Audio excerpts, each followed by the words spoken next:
Good morning to all the beautiful people in the comments. Streaming live to you today from beautiful British Columbia, Canada is myself, Maria. Hi.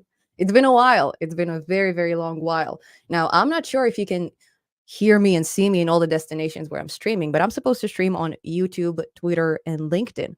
Let me know if you can see it in the comments below. I do see a few of your lovely comments here. I have some neighbors passing by the door, which you may hear. I hear them anyways. And yeah, how's life? How's it going? Let me know in the comments below. I already have um, a few folks here asking what this stream is all about. Well, you decide. I'm here to make your day better and mine in the same opportunity. So yeah, it's all up to you. You can ask me anything, you can talk about anything. I'm just here to spread positive energy because I miss it. I really, really miss it. So yeah, welcome everyone. I'll wait for the neighbors to stop talking because it distracts me. In the meanwhile, I'm gonna pop some of your comments here. And yeah, we are live on LinkedIn. So hello, Dominican Republic. My mom just told me that a friend of her is there on vacation. It's funny. Welcome everyone. Thank you so much for being here. Hello there. You are going to code. Well, if you guys want me to code, I might code. Depends what you guys are asking me. Cool. So let's see some of the comments here. And I'll be scrolling down regularly to the bottom because I'm usually focusing on the comments up top. And these comments have been written 30 minutes before I get to them. Okay. So I'm going to be a bit more proactive about scrolling down today at least. Okay, so let's see if you have some questions here. And yes, life is interesting. I do agree. Am I married? I am engaged to the man of my dreams, Super Mario. I call him, and I'm engaged for quite some time. I don't know when we're going to get married. We were planning it about 4 years ago or 3 years ago, and then the world has gone crazy. So we're still waiting. Okay. So will you play Taken 8? Maybe. Right now I'm playing the Division 2. I'm back to the Warlords of New York. I haven't played it before. So I visited New York a few weeks back. So now I'm playing a game that it's like an apocalyptic version of New York. Apocalyptic. Sorry about the accent. Holy smokes. And yeah, it's really, really fun. So the Division 2 is what I play right now. And Lord of the Rings, how you call this game? Shadow of War. That's the one. I play these two a lot. Hello from Coquitlam. Holy smokes. Hello, Roman. Amazing. Hello from Burnaby. We're neighbors. Amazing. Thank you so much for being here, Roman. It's incredible. I got to check out your LinkedIn account later. Let's connect. Let's do something. What's your favorite IDE? So I I had a few favorite IDEs and they keep changing with time. And it depends on what I'm doing because when I'm doing Python stuff, I prefer using regular text editors and kind of running my programs through an Anaconda terminal. But when it comes to C++ and C sharp and these type of stuff, I'm usually using Visual Studio or like Visual Studio Code. These are my go-to platforms, and right now I'm dabbing into Unity, C sharp, which is kind of interconnected with Visual Studio as well. So I'm starting to like it more. I wasn't a very big fan, but now I understand why it's so convenient to work with it. I just don't use it in my videos because there's a lot of setup to do.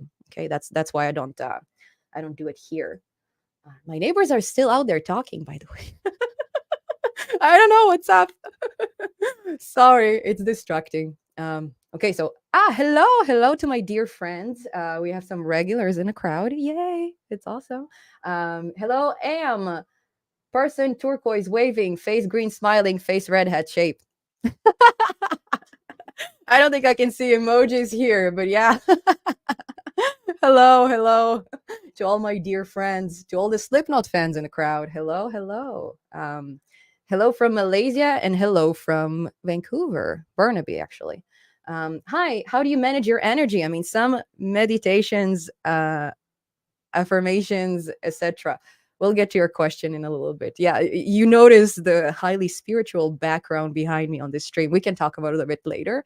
I'll try to pull out your comment a bit later on, Mimi. But the short story is I am unable to manage my energy. I used to be able. I am very out of tune. But we'll get to it later on. I just want to say hi to everyone. And Kevin is here. Holy smokes, you guys. If you're looking for incredible tutorials for Raspberry Pi and for robotics, Kevin is the go to guy. Search for him right now on YouTube, on Twitter. And in fact, actually, something I've noticed lately, if you go to the Raspberry Pi official website, Kevin is there in their actual tutorials. They refer you to his incredible workshops and the cool stuff he does. So definitely highly recommend Kevin's channel. He's really, really talented. You'll see some of the robots he makes. It's wow. So thank you for being here, Kevin. That's awesome. And yeah, and by the way, if I'm ever starting a Python Simplified podcast, Kevin will be the first guest. I promised him, and he agreed. It's going to be a very long stream because we have a lot of things to say about Python. So brace yourself. So yeah, awesome. In brief, talk about your coding journey. Okay, well, sure, I can definitely cover it. I'm going to scroll down to the lowest comments because because there's so many here already and I kind of missed all of them. And yes, I am nervous. I am mostly distracted because my neighbors are still talking outside of my door. What a terrible timing, folks. Terrible timing. But I'm not one of those terrible neighbors who will tell them, be quiet. They can talk as much as they want. I don't mind. Ooh, so many comments. Holy smokes. There's a lot of you guys here. Okay. So I am down at the very, very, very bottom of the comments. Hi from Belgium. Hello. How do you deal with procrastinations or stopping some bad habits and starting some good habits? I don't deal with it well lately. Again, one of those things that I need to improve. But yeah, that's what this stream is all about. We have here, I don't know why those emotes are not visible correctly. Sorry. Yeah, it's, I don't think I can see the emojis that you're posting on YouTube here.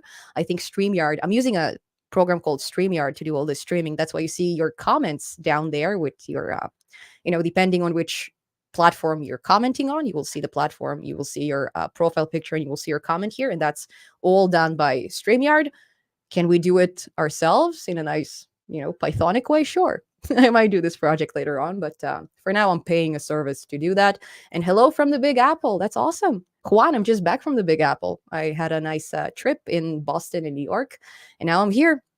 So great.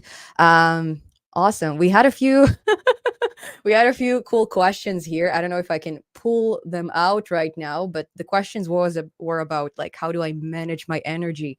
How do I stay in tune? Which is something that I've been struggling with lately. Now, what a lot of you guys don't know is that before I started this channel, before I have this machine learning journey, before I started Python Simplified, I was a very, very, very spiritual person, like natural medicine oriented, all about meditations and love and good vibes and positivity and wishful thinking. I was really, how do you call you can call it a hippie, like a really intense hippie, like no fluoride type of hippie, only natural, crystals and energies and meditations. And I was like really into these type of stuff, sacred geometry, 432 hertz. If these terms don't mean anything to you, that's okay. They're not supposed to. But back in a day, it was on my mind a lot. And most of my day I spent on kind of bettering myself and kind of focusing on positive things. And these things have manifested. I did find that it helped me in life. And then the past few years, I think they've taken a toll on a lot of us. The things that we were able to do before, we were not able to do for a very long time. And it seems that a lot of our focus is now arguing with strangers online, which is not the case before. Okay. And things have changed. So right now I'm trying to get back to this positive energy, positive thinking, because I think that at least, collectively, when we imagine something, when we think about something, we are able to manifest it. And it doesn't mean ignoring reality. Okay. It's very hard to ignore reality and see it through a different lens that it actually is. But I think that believing, for real, that reality will be much better, that the future will bring us some incredible opportunities and incredible things, it's important. Because if we don't believe so, we don't have a hope. And it's very easy to look at those times of doom and gloom and say, well, it's just getting worse and worse and worse. But the better thing is to say, okay, but we can change it. So right now I'm trying to change it, trying to convince you guys that, the future will be great. And if we all imagine that it will be great, we will make it great. Okay. So it's up to us, essentially. It's up to our interconnectivity, to our mutual perception, you can say it. I don't want to get into too much spirituality here. I don't know if you guys are into it, but I definitely was. Okay, so let's see. Oh, I have some. Idan Nasimov, Kiryat Shmona, אוהבים אותך. So Kiryat Shmona is a place where I grew up, and Idan knows it. So thank you so much, Idan. Thank you guys for being here. When I see different languages pop on the screen, I'm automatically drawn into these comments. So yeah, let me scroll down to the very, very bottom, to the most recent comments, and I'll kind of go up. Okay, so Dan, you need to win first mentally before you can win IRL. Okay. IRL. What is IRL though? Well, let me Google it. In real life. Yeah, for sure.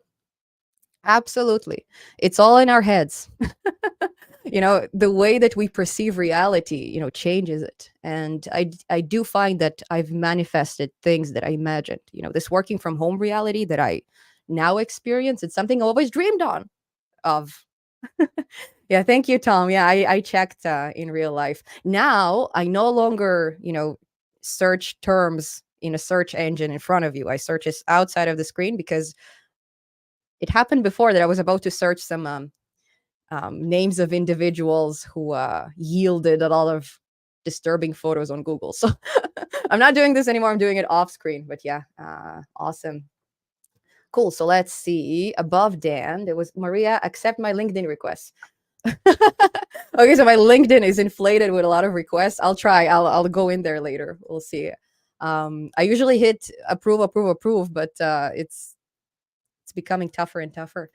Neighbors, why are you still here? Go away. They're still here. I'm still not concentrated. Okay. You make the future great, I think. I hope that I'm giving you some value and I'm improving your life in a certain way. And I think recently I've been focused on improving everyone's life, but what I need to focus on is improving one life. Okay, if I can help one person to improve their code, they have like a crazy project they need to submit tomorrow, and I can help. Holy smokes, I'm in. Sign me in. Um, Okay, my 8,500 line fintech program in Python broke after an update of Y Finance. I could use your expertise for troubleshooting. So I find that with troubleshooting, half of the problem is phrasing the problem. Every time when I reach out for help and I reach out to my friends and like, hey, can you help me? I'm going to describe you what the problem is. And by the time that I finish describing what the problem is, I actually figure out how to solve it. So kind of understanding where the problem is an important part. So if Y Finance had an update, just kind of refactor your software. It happened to me before on a bunch of other softwares that I've been using. That suddenly, it happened to me with Juice. If you're using C++ and you have this GUI called Juice, you probably experienced it too. I had to go back, I had to revisit it, and now it works. So I don't know why libraries sometimes kind of make updates that break code, but I guess it makes them more efficient or whatever. Not sure.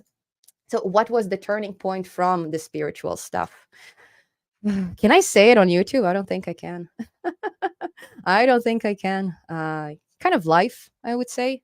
Things that happened in front of my eyes and I couldn't ignore. So instead of thinking about spirituality and this journey that I was on before, instead of thinking about peace and love, and we can change the world, and um, focusing on my inner self, I had to focus on reality. Yeah, gently speaking, of course. I cannot say a lot of things here on YouTube and LinkedIn and Twitter. Thoughts on selling software hardware products commercially built on PyOS and Python? Why not? Hey, If you can make it, if you can deploy it, if you can find the audience to basically use your software, why not? Go for it. It doesn't matter which language you wrote it in. If it's something that helps people, if it's something that people enjoy, do it by any means. Um, the challenge will make with making commercial software and actually charging people for it is that you could have the best product in the world. And I'll give you an example. Do you guys remember WaveScript? A lot of our tutorials were done with WaveScript. It's it's a IDE that was on a cloud. It was like very, very cool. I really enjoyed it. It was an incredible product, and they kept making it better. They actually had a desktop version and everything. They collapsed. They're gone. Like, unfortunately, they were really, really nice, and the company was growing. And I had no idea that they were in trouble by any means. So it was very sad that they disappeared. But they had an incredible product, and they had, I believe they had some, they had investments, and they had some amazing people working for them. Like, I actually met the employees there, and it didn't work. So it wasn't because of something they did. It was because, I guess, the audience, the crowd, um, was not using it as often or as much as they wanted it to be used. So unfortunately, it happens, and it happens to a lot of good startups. So tough, tough. Am I hiring? I wish, but I'm not. You think that people on YouTube make a lot of money, but it's not really the case. I have enough to sustain myself, but to hire other people, it's just very, very difficult. I'm trying to get my brother involved. Let's see if he's going to do it. But the only reason why it's my brother is because it's family. I don't have to pay him. I'll pay him with gifts. What's my favorite use of Python? Okay, and then I'm just going to scroll down to the very, very bottom. My favorite use of Python is by far artificial intelligence, deep learning. You could say machine learning. I like it too, but deep learning is better. Cool. Let's go to the bottom comments. Let's see who else is here. Okay. Hey, from CP. Thanks for your videos. CP. What is CP? Czech Republic, right? Huh? Huh? I've been to the Czech Republic. It's incredible. PowerShell in a Month of Lunches was a good book. Thank you for the recommendation, Robert. We have Badger here in the crowd, communicating with people. Awesome. Hi, Badger. So both Tom from earlier from LinkedIn and Badger are moderators. They're moderators. I don't know if Tom is a moderator here on YouTube. He should be. If he's not, I'll turn him to one. But yeah, they're moderators on Discord. They're like incredible programmers. They have incredible advices. If they're saying something in the comments, I highly recommend. If you're looking for Badger's GitHub, he has an amazing GitHub, and I'm going to share it with you guys because I don't follow too many people on GitHub, but Badger I do follow. And he occasionally posts some really, really nice code. Things that sometimes relate to the Python simplified community. So definitely check him out. I'm just pulling it out here. I'm following 8 people on GitHub, and one of them is Badger. So there you go. That's his profile here. There you go. And yes, this is how he looks like. It's exactly him. And I'm going to share this in the comments. There you go. Badger's GitHub is shared. Yeah, I know. Oh God, I know. Sorry for bringing people your way, Badger. Sorry for all the stars you're getting as a result. But yeah, you'll see he has some incredible code here. I recommend personally, something that we use on a channel is checking the speed of certain Python commands. So definitely check it out in his repositories. Yay! Okie dokie. Привет. Ты разработчик или это просто хобби? Am I a developer or is it just a hobby? So, I've been developing, I've been programming since I'm 12, pretty much. As soon as I got that kind of connects to the previous questions we had here about my background. So since I got my broadband internet connection, I've been programming like crazy. One of the first things you could find online is guides about HTML and CSS back when they were still on the same document. Back when things were a bit upside down before. So yeah, my parents got me a broadband internet connection, and it resulted in just programming because That's amazing. I can make my own programs. Are you kidding me? And I can make it in plain English. What? So obviously, I started making websites. My first website was called Bubblegum Ice Cream. Glida mastic in Hebrew, actually. But it was all full of, very nice illustrations and arts that I didn't do, because back then the copyright stuff allowed you to share other people's content, like with links to their to their stuff. Copyrights were not as terrible as right now. Now I cannot even hum a song here on YouTube. Okay, so it's terrible. What I just did was terrible. I'll get sued by the Holy Spirit of Bob Marley, and it's not gonna be good. But yeah, back then copyrights were not as intense. So my website was very nice. And ever since, I've been kind of self-learning. I've been a graphic designer for about a decade, and I really enjoyed graphic design. I've been, fabricating signage as well, in the communications type of industry. And then all this time, I've been kind of learning programming as a hobby. I finished work, I came home, and I started learning. And then eventually, when I found out that AI is no longer science fiction, I was reading something about Tesla's autopilot in present progressive terms, not in futuristic terms. And they're like, oh, we already use AI technology. And then I had a moment of like, okay, I'm seriously going to create signs and flyers when I can actually be making thinking machines. You know, I'm wasting my time. I got to learn something else. So that's kind of what brought me to this more official way of learning. Because right now I'm doing a computer science degree. When I started my Python journey, my AI journey, that was not through this computer science degree of mine. It was through like a Coursera course that I passed, but I didn't understand anything from it, and that kind of led me to the more to where I am right now. So yeah, right now I'm doing an official degree, so I'm not really working as a разработчик, as a developer at the moment, but maybe one day I will. I'm actually thinking about it a bit more because I'd love to be a part of a team. I'd love to communicate with actual humans, see faces. Because right now, working from home all by yourself, yeah, I have my weekends where I get to share them with friends and enjoy my time. But I really miss, working towards a mutual goal with some other folks. And I really miss it. I wish I can go back to there. Yeah. Okay. Some more comments. Hi, are you AI? It's hard to tell. Hard to tell. You tell me. I am thinking, not sure if I'm a machine. I've done my bachelor's in CSE, but working in automotive MNC, which works with embedded software, I'm kind of in a dilemma to switch to my core or not. I don't know if I have an advice on this or not, but do whatever makes you happy as a hobby, and do whatever makes you money as work.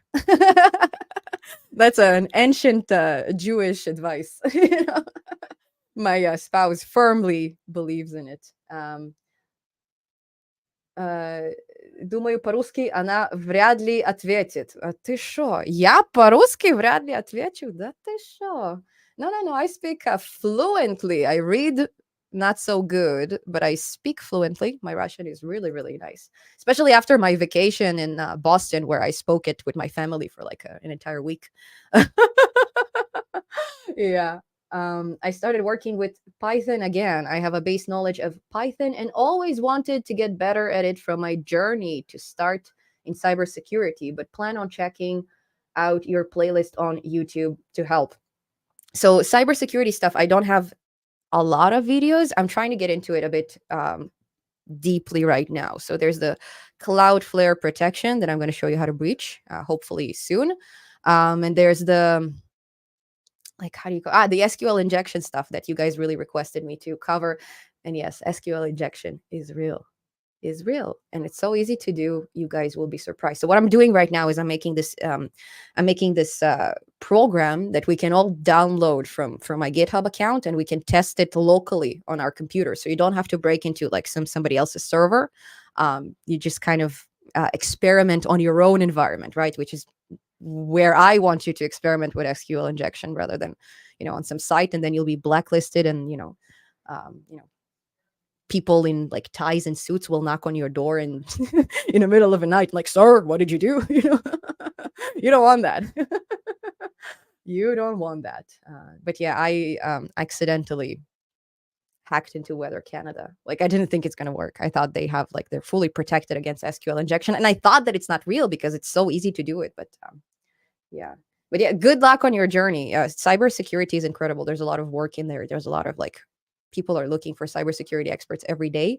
And it's a type of job that doesn't end. You don't secure a site and then you go. You just keep actively securing it because there's new, vulnerabilities every day. So definitely a good choice of career. I agree. Optimal way to implement SVGs in Python Kiwi. SVGs. Why do you need an SVG? You know, you could use SVGs, but yeah, I'm not too sure. I haven't experimented a lot with SVGs when it comes to GUIs. I'm usually using PNGs or JPEGs or whatever. Um, yeah, SVGs is vector based graphics, while PNG is raster based graphics. So basically, when it comes to raster based graphics, when you enlarge it, you can see the pixels. When it comes to vector-based graphics, we're talking about math formulas. So whenever you enlarge the image, no matter how big it is, you're not going to see the pixels because it kind of grows with it scales. Makes sense. You should teach us some Russian as well. It's not a good time to teach Russian. It's not a very good time to teach Russian. Folks cancel me for a lot of reasons, and this could be one of them. So yeah, I speak fluently. I was born in Crimea. I speak it very, very well. I read Ukrainian as well. I understand Ukrainian too, but not as well. I haven't practiced it a lot because I'm just from that region of Ukraine. Can I start with next.js without working on react.js first? Sky's the limit, dear. You can do whatever you want. Question is, did you take a look in the documentation? Have you seen what's going on there? Have you seen which one of them is like more convenient to you, right? Check it out. JavaScript in general. If you have JavaScript knowledge, you can figure out both of them with no problem. So just go for it. Try. If you can't, you can't. The only way to know is to try. So that's my advice. Always try things. Currently working on a small Python script that checks domains for validity using Whois and as in host. I have it working, but slowly refining it. Awesome. Share it with us when it's done. I would like, if you guys have some incredible like GitHub projects that you want to share, whenever you're writing about them, send us a link. That way people can follow your progress, and that way we can like learn new things from one another, which is pretty much the purpose of me being here, kind of connecting you guys. Hello from Brazil. Say hello for my kids, Ana, Leonardo, and Lucas from June DI. Hello to the lovely kids. Hello. How do you say tudo bem? Tudo bem? I don't know a lot of things in Portuguese, but yeah. Hi, everyone. Hello, dears. Dear. Dear? Not dears for sure. Python simplified. Now modular is developing the module for AI developer more faster than C++. What is your thought? I do think that Python will essentially be faster than the rest of the programming languages. And the reason is Python is just rapidly growing in popularity, and people are making new things and discovering new things, and much of Python's libraries are already written with C. Okay, that's what a lot of people don't realize. Okay, so they say Python is slow, but guess what? When we look at NumPy, when we look at pandas, when we look at matplotlib, these libraries are not pure Python libraries. There are C Python libraries. They're written in C, but the commands we give are written in Python. So every time that a new version of Python comes up, just pay attention. It's always faster. It's always faster. It's always better. And a new version comes up all the time. So, maybe I'm saying it because I'm a bit biased. Maybe because, this is a Python simplified channel. Take it with a grain of salt. But I do believe that it will be faster. If not, in the near future, then in a recent then in a distant future. Holy smokes, you guys. I forget my English. Yeah. Kama safotat yodat. Roma, I know. Well, let's see. how many languages do you know? Sorry, that's the translations. I know I was like when I was born, I knew Russian. When I came to Israel, I knew like I learned Hebrew. When I came to Canada, I already knew English, and not counting all the programming languages, I know three. Okay, I can pretend like I know more. I pretend like I know Spanish very well. Okay, I can pretend. I have a few expressions in German and even in Filipino that I can say, which is weird. Maganda Santano, There's some things I picked up throughout the years. Gamarjoba in Georgian. My dad is from Georgia. So I can pretend to know more languages than what I actually know. So depends who's asking. Okay, hello from everyone. Hello from India. Namaste. Maria, have you ever done any tutorials all building REST APIs with Python? No, not yet. Not yet, but maybe in the future. What about AI simplified project? My biggest passion in life is artificial intelligence and machine learning. And if there's anything that I'm good at is taking those very, very complex concepts and like simplifying them really, really well.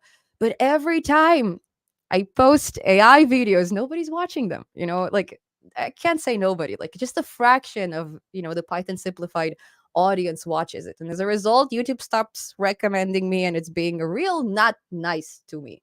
Really not nice. So I want to film those videos. I wanted to start an AI simplified channel, but some person who doesn't post any videos took over this handle, and I emailed them and I'm like, hey, are you planning to post some videos? Because I kind of already have a Python channel going on, and I want to kind of make it an AI series. And they're like, no, I'll be posting videos. So I don't know if they have posted videos or whatever, but it's taken, unfortunately. So Tom, what is your take on how should one prepare for typical software developer role? Mention some best practices and things that you think one should avoid doing. Oh,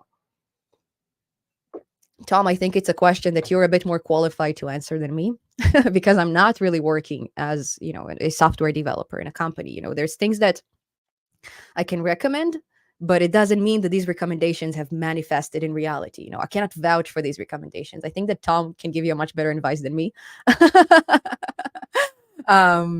So from what I understand, the best way to prepare for a software developer role is to make your own projects. Okay. And if you can make these group projects, that's even better. If you can figure out how to work in a team with people that are not necessarily in your country, not necessarily, you see them physically with your eyes, if you're able to somehow coordinate and communicate with a team remotely, then it will give you some nice, nice preparation for some software developer work from home.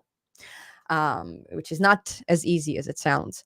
I think that another thing you should do is load your code to GitHub.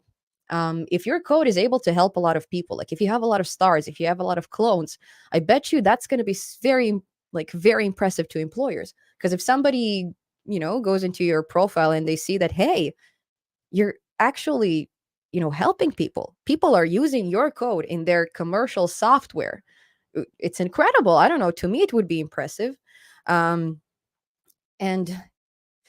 yeah, some practices and things you think one should avoid doing. So it's a terrible advice, but I wouldn't apply through traditional means. So there's all these websites where they expect you to load your resume and kind of fill in your history in different spots. I filled in some of these applications years ago before Python simplified. I've applied for a few jobs in the beginning of 2019. In the beginning of 2020. Now, like last week, I got replies on two of these applications. So if you're willing to work in 2 years, go ahead and apply on these sites. Maybe in 2 years, somebody will get back to you. Yeah, Immigration Canada really wants to hire me for a salary that is no longer, possible to live with. Okay. Back then it was still possible, but now it's kind of, well, I'll go broke and die. That's it's not going to work. So now they're getting back to me. I think that the best way to look for work is through networking. Okay. And I'll repeat it anytime. The best jobs, the best opportunities that I ever got and my spouse ever got, it happened through friends and colleagues who worked in a place where they recommended you and you kind of skipped the entire interviewing process. You came for a single interview and you got the job of your dreams. This is achievable, okay? But it's not achievable through, through the internet. It's not achievable through, some strangers. It's achievable through the context you already have.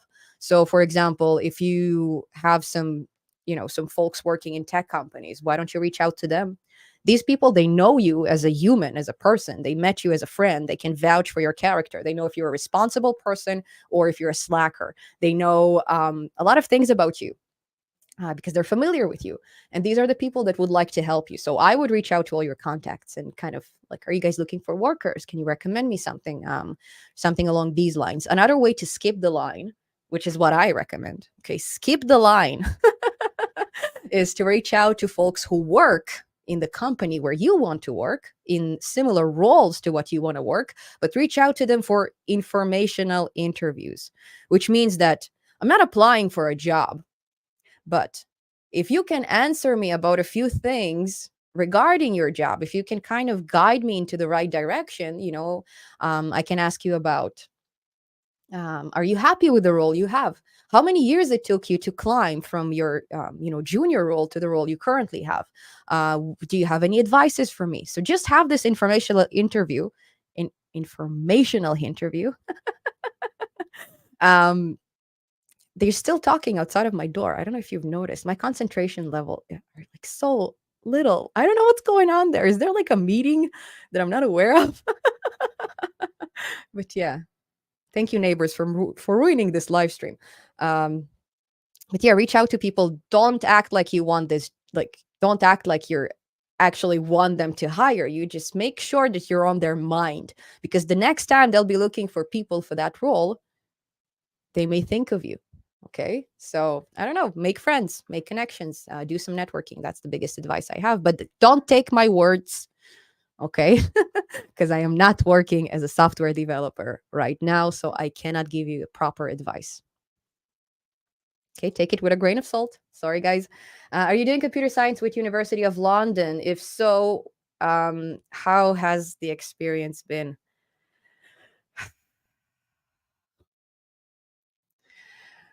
How do I say it without um, saying it? It's not as they promise when you're signing up. Okay, so when I started, I think that it was much, much better because there was not a lot of students on those programs. So what people don't realize is when you're learning in a physical class, there is a limitation of space. You can only fit this and this amount of people in a class. So a typical semester would have like maximum 100 people. When you do not have a physical class, when people from all over the world can learn the same thing through videos remotely, um, then you have no limitation. And at first, okay, we're talking about thousands of people. So you need to check all the exams of these thousands of people. You need to check all their works. You need to answer their questions, and it's still sustainable. But after this program has been there for like what, 4 years already, the amount of people is just unmanageable.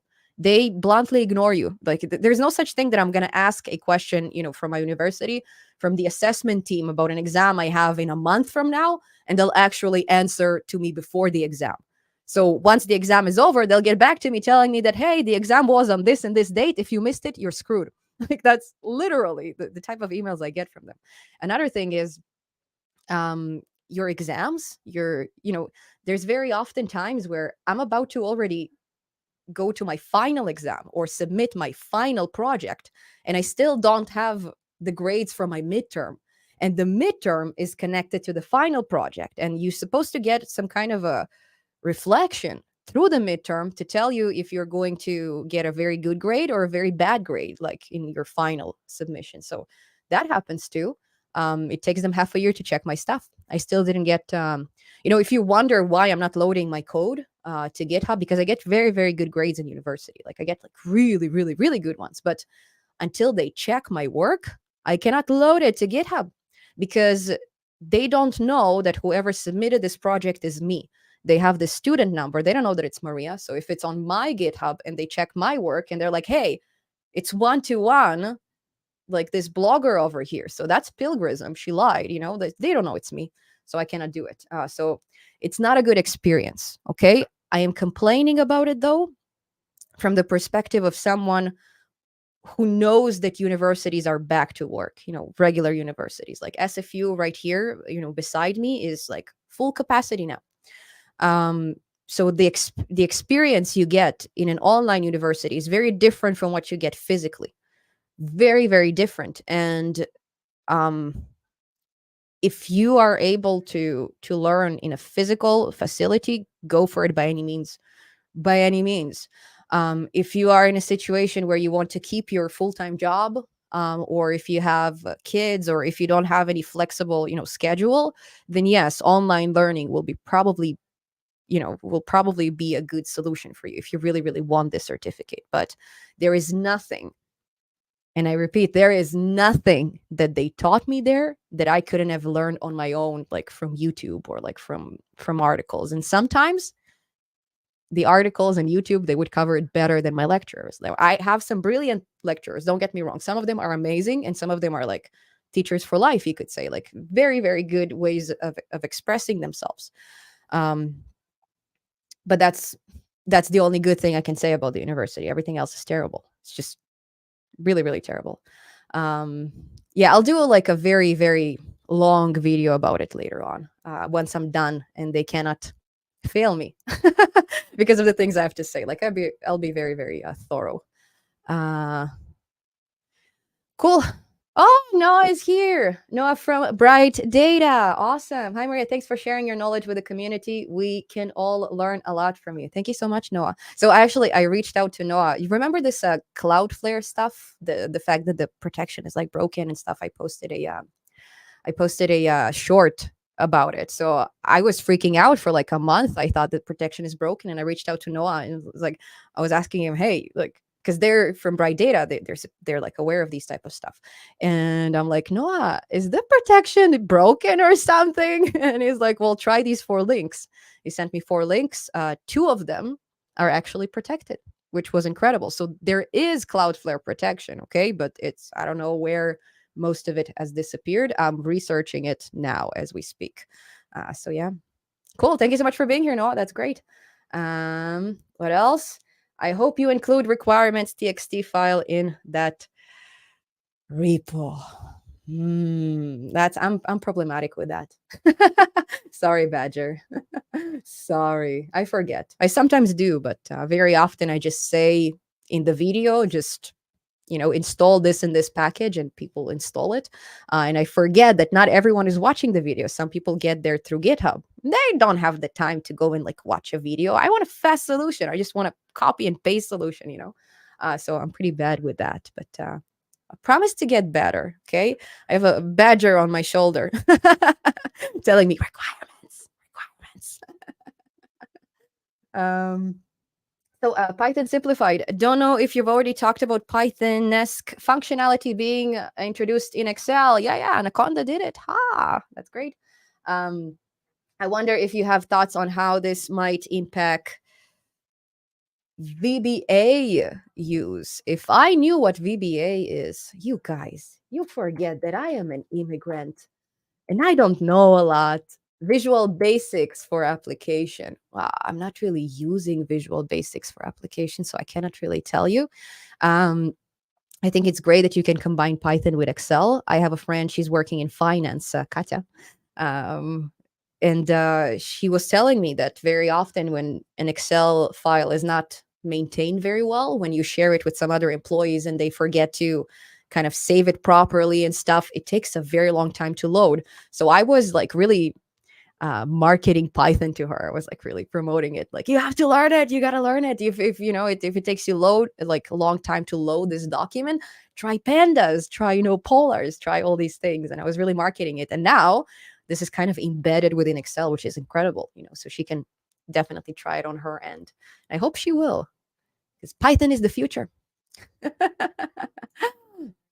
Hey, Maria, when there will be a new video about Django? I actually have an entire Django project, which I finished, and I Haven't filmed the video on because it kind of failed. It was supposed to be a project that Um, I'm uploading it, I'm hosting it, and actually deploying the application using Hostinger, but I couldn't figure it out. And they tried helping me, well, somewhat, but it wasn't enough. Like I couldn't get it, and I spent so much time on it that I was like, I'm not going to do this anymore. Um, so yeah, I have an entire project, and if I see more Django requests, I will just film it. I'll probably host it with Heroku or something because Heroku still works and it's pretty straightforward. I had not enough tutorials and not enough like proper guidance to load it to Hostinger. Unfortunately, I tried. Like I've spent a lot of time on it, ridiculous amount of time on it. I just can't spend any more time on it. So if I'm doing it, I'll do it with Heroku. Maybe some other time, but I'll definitely like to see you speak, and if possible, even teach some Russian. It's one of the hardest languages uh, to learn. There's so many letters. There's like so many. Like it's an ancient language, right? So if I knew it well enough to teach it, I could have, but you know, folks will pretty much laugh at my vocabulary because I left Crimea when I was like 6, so it's been many many years since then, and ever since we did speak Russian with my family and stuff, but it's not enough. Like it's Hebrussian, it's not really pure. How do you feel about the futuristic image that AI had in the past, especially in the movies where it was shown in more serious situation compared to its current real state where it's used so much for entertainment, fake song covered images and other silly stuff? Sorry, it's a sip of coffee before this answer. So science fiction has predicted a lot of bad things about AI, okay? But they didn't predict these things about um, the current AI we have, which is narrow AI. It doesn't matter how you look at it, it's quite narrow. It is still not equivalent to humans in terms of intelligence. It did not achieve general intelligence. We call it artificial general intelligence, or you can call it singularity or whatever. But the movies, what you've seen, is not about the current state of AI. These movies are about a future state of AI, which we will reach, like, undoubtedly. There is no way we're not going to reach, general intelligence. So the idea of general intelligence is machines that are capable of anything that humans are capable of. And AI is not there yet. Okay.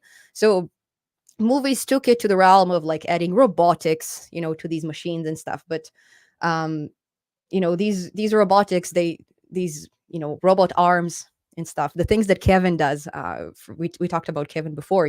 You're making machines move, right? You're helping them move in space, but their intelligence doesn't always have to do with it. Sometimes your AI can be like super smart and it can be like super intelligent, but it doesn't have any legs and it doesn't have any arms. It's just a computer program with it's not just a computer program. Sorry. It's a terrible way of phrasing it. It is not a computer program. There is a very big difference between AI and a computer program. It's AI that manifests as a computer software. Okay. Let me call it that way.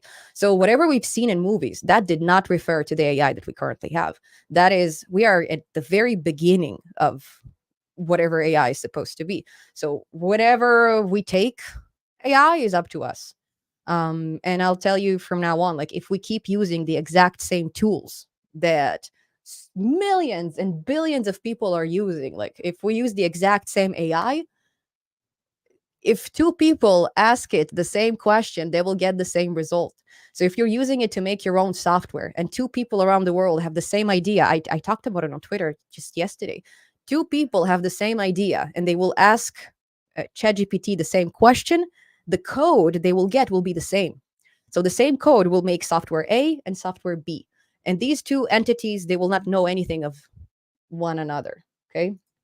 They will not know that your code has been applied in other software. And essentially, when it comes to AI choosing, the type of code or the type of whatever it generates for you, we're talking about code right now. But if we're talking about music or poetry and stuff, it will always choose the highest probability. So it will always choose the most efficient way of achieving something, and that means that there's no more creativity. There is no more variation. Everything will be the same. We will have essentially the same software with slight variation, and that's how our world will look like. So I'm very scared of this reality. I don't want it to happen. I want people to build their own AI models, right? Because it's not that hard. If you learn AI, if you learn like deep learning, if you will learn how to use TensorFlow and PyTorch, you can make your own ChatGPT. You don't need to rely on their own stuff, on existing stuff. And if each of us has our own AI program, that way we can be unique. I have a video where I talk about it, a vlog video. Let me pull it out. Ooh, sorry. It's my dashboard. That's the one. Don't use AI. Make AI. Right? I can share it here. There you go. I'll write it in the comments, and then it will bring me to the very, very bottom of the comments. Okay, the more updated stuff. Great. Ooh, holy smoke, so many comments. You guys are amazing.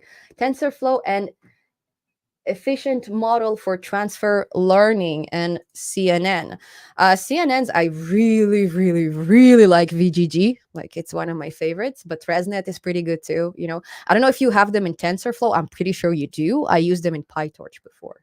But yeah, let's see. Maybe there will be a channel called Skynet Simplified soon. There's actually a company named Skynet in China, and they are dealing with AI. Fun fact. I don't think it's the same Skynet. But yeah, it is fun. On your last short video, there were lots of creepy comments. These people need to get to some medical help. Well, the whole idea of this short was filming a short while wearing shorts. It's a pun, and it gone mad, it gone crazy. Plus I have new problems within my office. So basically, I don't know if you've noticed the setup, but I move my desk a bit closer to the wall, and the wall is like literally here. Like my office is tiny. It's not even a room. It's like a tiny, storage or whatever it is. And I moved my chair a bit forward because Mario, my spouse, he made some nice like a upper desk setup. It looks really cool when you're like gaming and doing all kinds of stuff. But whenever you're trying to film a video with your back to the computer and your camera here, I don't fit anymore. So I'm gonna have to do something about it. That's another reason why I sat on the table. But I thought it's so cool if I do it in shorts. Just nobody. It's got a backlash. Okay, I mean, there is a new programming language for AI named Mojo language with Python syntax and 35 times faster than Python. I think Python would do beyond AI, have a task. I don't know. I haven't had a chance to check Mojo. Like, I didn't know it's like an actual language. I thought it's just some library or something, but I'll look into it. It's interesting. VGG 16 is the bomb. I agree. I love VGG. It's really, really good. I think you can find on my GitHub. Yeah, I think I have a VGG. What the flower? It's called. Yeah. So if we go to my GitHub, I'll give you a nice example because I'm basically loading a pre-trained model. And I don't even have it on my GitHub, you guys. Actually, I have a video about it. Holy smokes! I don't know how I forgot. Let me see if I close this tab or if I still have it on. There you go. It's here. It's called Torch Tensor RT inference with Torch Tensor RT. I literally show you how to load a model here. You can skip oh, sorry. It should be here. Okay. I'm sending you a link to this video. So you can skip the Torch stuff. You can skip the Docker stuff. You just, the general PyTorch commands, I would apply them instead. And yeah, it's like a really, really nice tutorial. It actually shows you how to do how to load a ready model, how to load a database from PyTorch and kind of predict on images that your network has never seen before, like an image of my cat covered in flour. Say something in Russian. Скажи что-то по-русски. Ну. I translated the comment, but yeah. Fun a scary fact indeed. Yeah, that's the Skynet stuff for sure. A film called Skynet, the two in China that deals with AI, sounds like the perfect nightmare fuel to me. Yeah. Hey, nightmare fuel and reality are not so different. That's why this stream is like so it's supposed to be good vibes and positive things. But again, we can turn AI to our direction. We can make it a good thing if we only learn it. If we spend time on learning how all these algorithms work, because on their own, these algorithms are not very difficult. You just need to know why we use them. You need to understand the things rather than, memorizing them.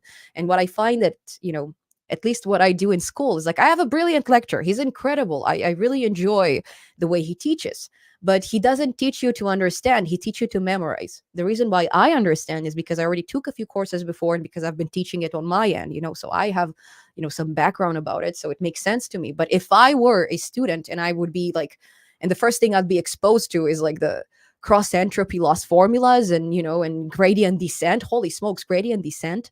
Anyone who teaches it so purposefully more complex than it should be.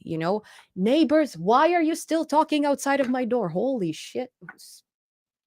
Holy smokes. They're still here. They are still here right outside of my door. What's going on? What is going on? Go home. Ah. AI equals just huge collection of data set, nothing intelligent, smart self-thinking software entity like sci-fi. Abhishek, what is the difference between a regular software and AI? Because there is. Tell me one difference. To claim what you're claiming here, I'm assuming you know. There is a difference between software and AI. And that's actually a question that is up to all of you. I'm going to check the most recent comments. Take some time to write it. What is the difference between a regular software and an AI software? I challenge you. After you are able to answer it, then you can engage in all kinds of conversations that AI is just a silly program. It's just a collection of like algorithms that, doesn't do anything. It's just silly. It doesn't do stuff. So why is it AI? Why do we call it AI and not just regular programs? Is there really a distinction? Let me know. Okay, I'll look in the comments at the very, very bottom. Okay. Hi, greetings from Peru. Hello to all the Peruvian folks here. Окей. Краще українською спучу. I'm pretty sure I didn't read it right. I did not read it right. Okay. What if the machines learn more than they should? Robots uprising. I don't think robotically we're in the same state of technology as we are with AI, but then I don't know much about robotics. It's something we need to ask Kevin. Agreed on that part about educating others in order to memorize or to understand. Yeah, it's a very big problem, folks. At least in university, I find that my lecturers expect me to memorize stuff, but if I cannot explain something in my own words, do I really understand it, or am I just a parrot? I don't want to be a parrot. I want to really understand what I'm talking about. And unless I understand it, I'm not saying it. I say I believe. I say I'm sure. I say the evidence may suggest that, but I will not say I know. Okay, that's something that a lot of us should, kind of embrace, I believe. Yeah, I only had a few professors in college who were amazing. I didn't learn anything, but they encouraged exploration. Other demanded your code to be identical to what's in their grade book, right? You got to do it the same way that I did it. And if you do it any differently, you didn't learn well. Well, you know what? I probably learned better because I learned the way you taught me, but I expanded it on my own. So I know, Badger. That's what we call formal education. That's why I'm not very impressed with my university. It's just they don't truly. They're not. They don't care if you understand or not. It's kind of a money making tool. It's a money making industry, and they don't make people ready for the industry they're going in. I've this team project that I'm doing, like in the game development module, I have some really really nice folks. Actually, holy smokes, you guys, I forgot. I have some user testing help I need from you. I'm going to send you a form. Uh, I now remembered it when I'm talking about it. I'm designing a computer game. I don't know if you can see. We are making some really nice designs, and I wanted to ask you which one you prefer, and I forgot.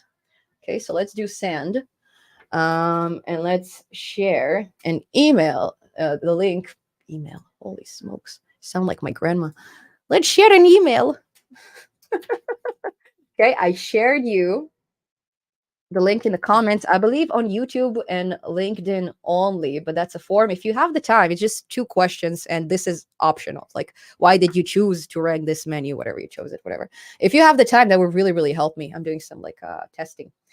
Um, what was I talking about? Oh, so right now I have a team of like really, really cool folks, that are willing to explore things and learn new things and do it on your own. My previous team was like a disaster, like folks that were not confident of their skills at all. Like, let's just do what the university taught us to do. Why do we need to do something special? Well, you're not going to get the full grades if you do something, the same thing. For me, if I do what the university asked me to do, I get 70. If I do beyond, I can get like 90 plus, which is the usual grades that I get. I didn't believe that's the case, and then I got 70. Ever since, I'm going like above and beyond. I'm overkilling, and I'm not always like watching the lessons themselves. Sometimes I, like in many cases actually, I explore on my own. um yeah, yeah, it is what it is.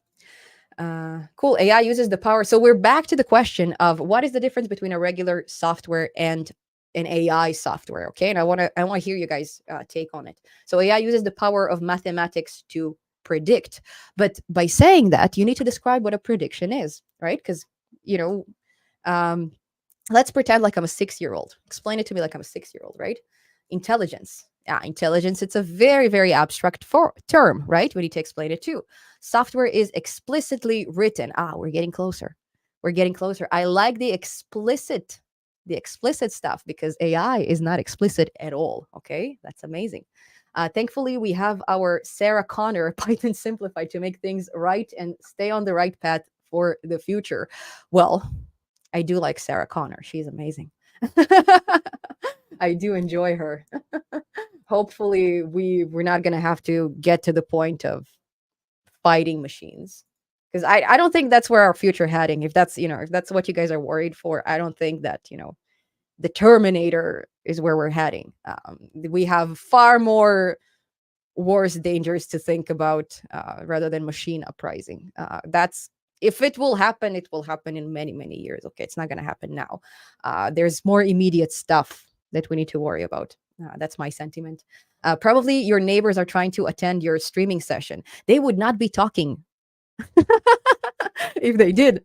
They're attending it through the door. I'll let them in if I knew who they are. The difference is between AI and a regular software. Normal program, you give a data and make a log, and it gives you output. The AI, you give data plus output, and AI try to figure out the algorithm by itself. Okay, we are getting close. Okay, yeah, it's pretty much there. So when it comes to software can only do what we tell it to do. Okay, everything that a software does is what the developer told it. It's like you're on a plane.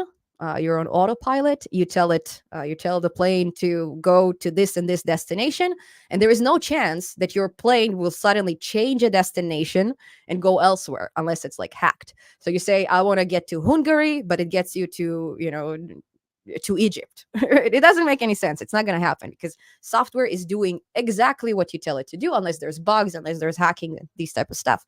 When it comes to AI, the only thing we control with an AI model is A, the data that it's exposed to, okay, and B, it's the algorithms that it uses in order to interpret the data.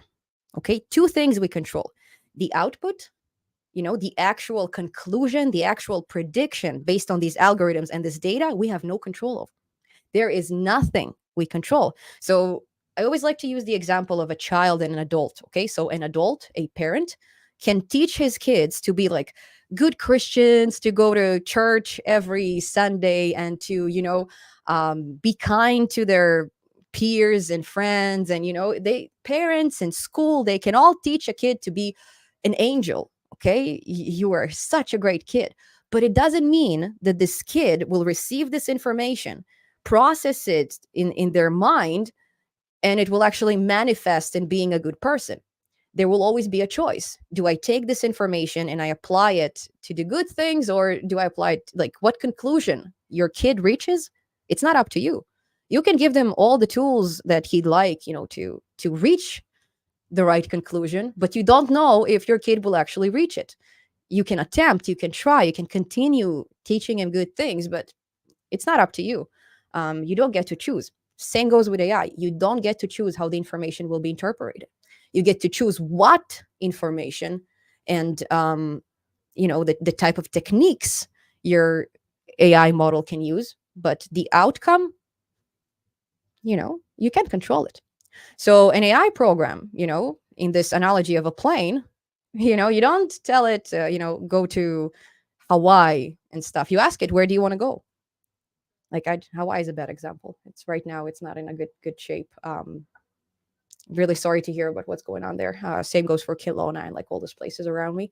But yeah, it's on my mind. That's why I said it.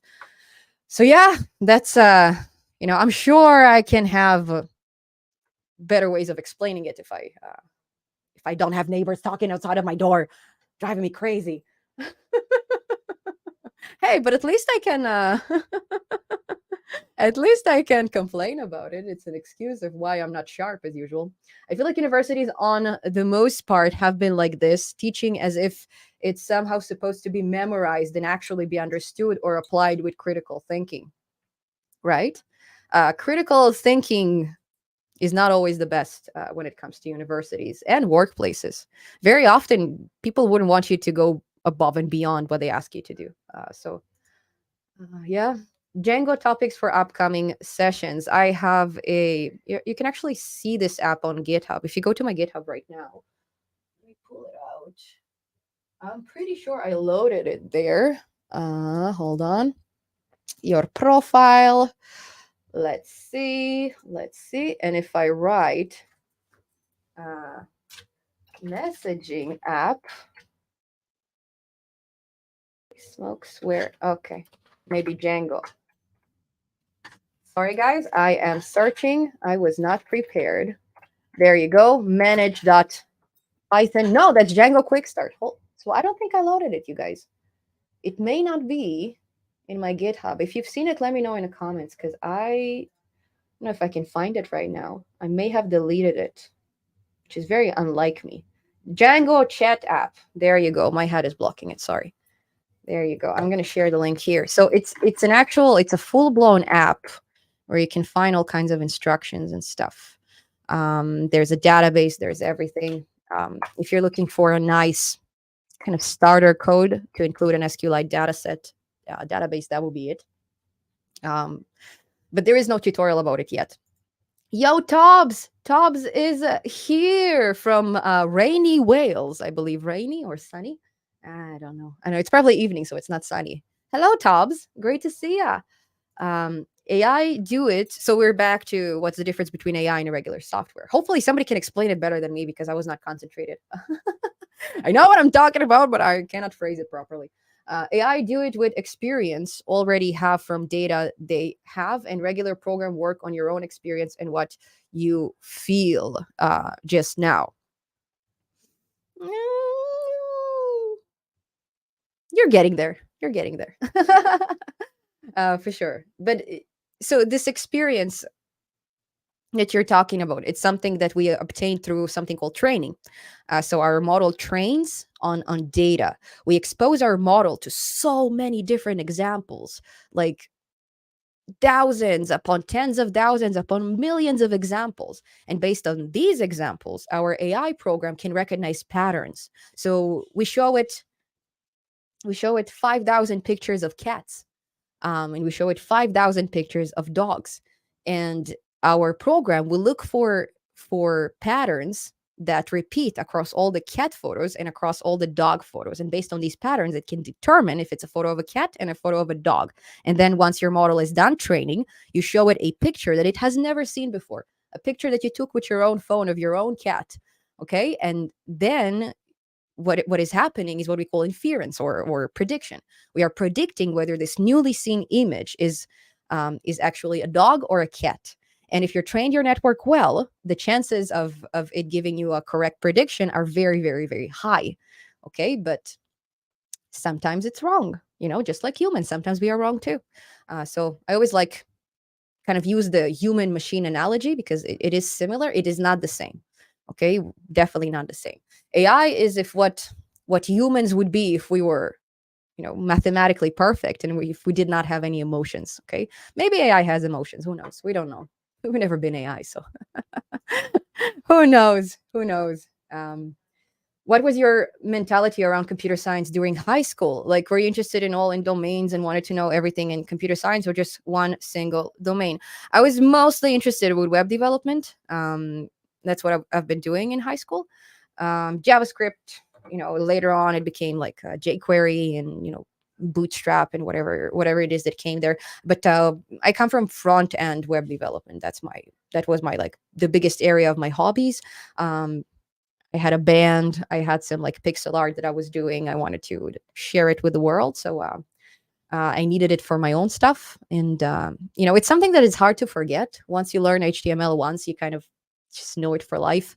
And yeah, it's old habits die hard. Guten Abend. Liebe Lut. I don't know what's Lut, but I know it's Liebe is love. Guten Abend, it's good evening in German. So Guten Abend. Guten Abend. Wie geht es dir? Ich bin wunderbar. I can pretend like I know German. I'm really good at pretending. I just listen to Rammstein a lot. Regular software equals predefined code executes on predefined input. Okay. AI train on input data sets, predict on new data, but nowhere near to do self-thinking like sci-fi series like Traveler and Terminator. So basically, I'm gonna translate it. We can do all these lovely things, but we did not achieve what we call general intelligence. Okay, general intelligence is the ability of doing everything that humans are capable of doing. Okay, now there's two approaches.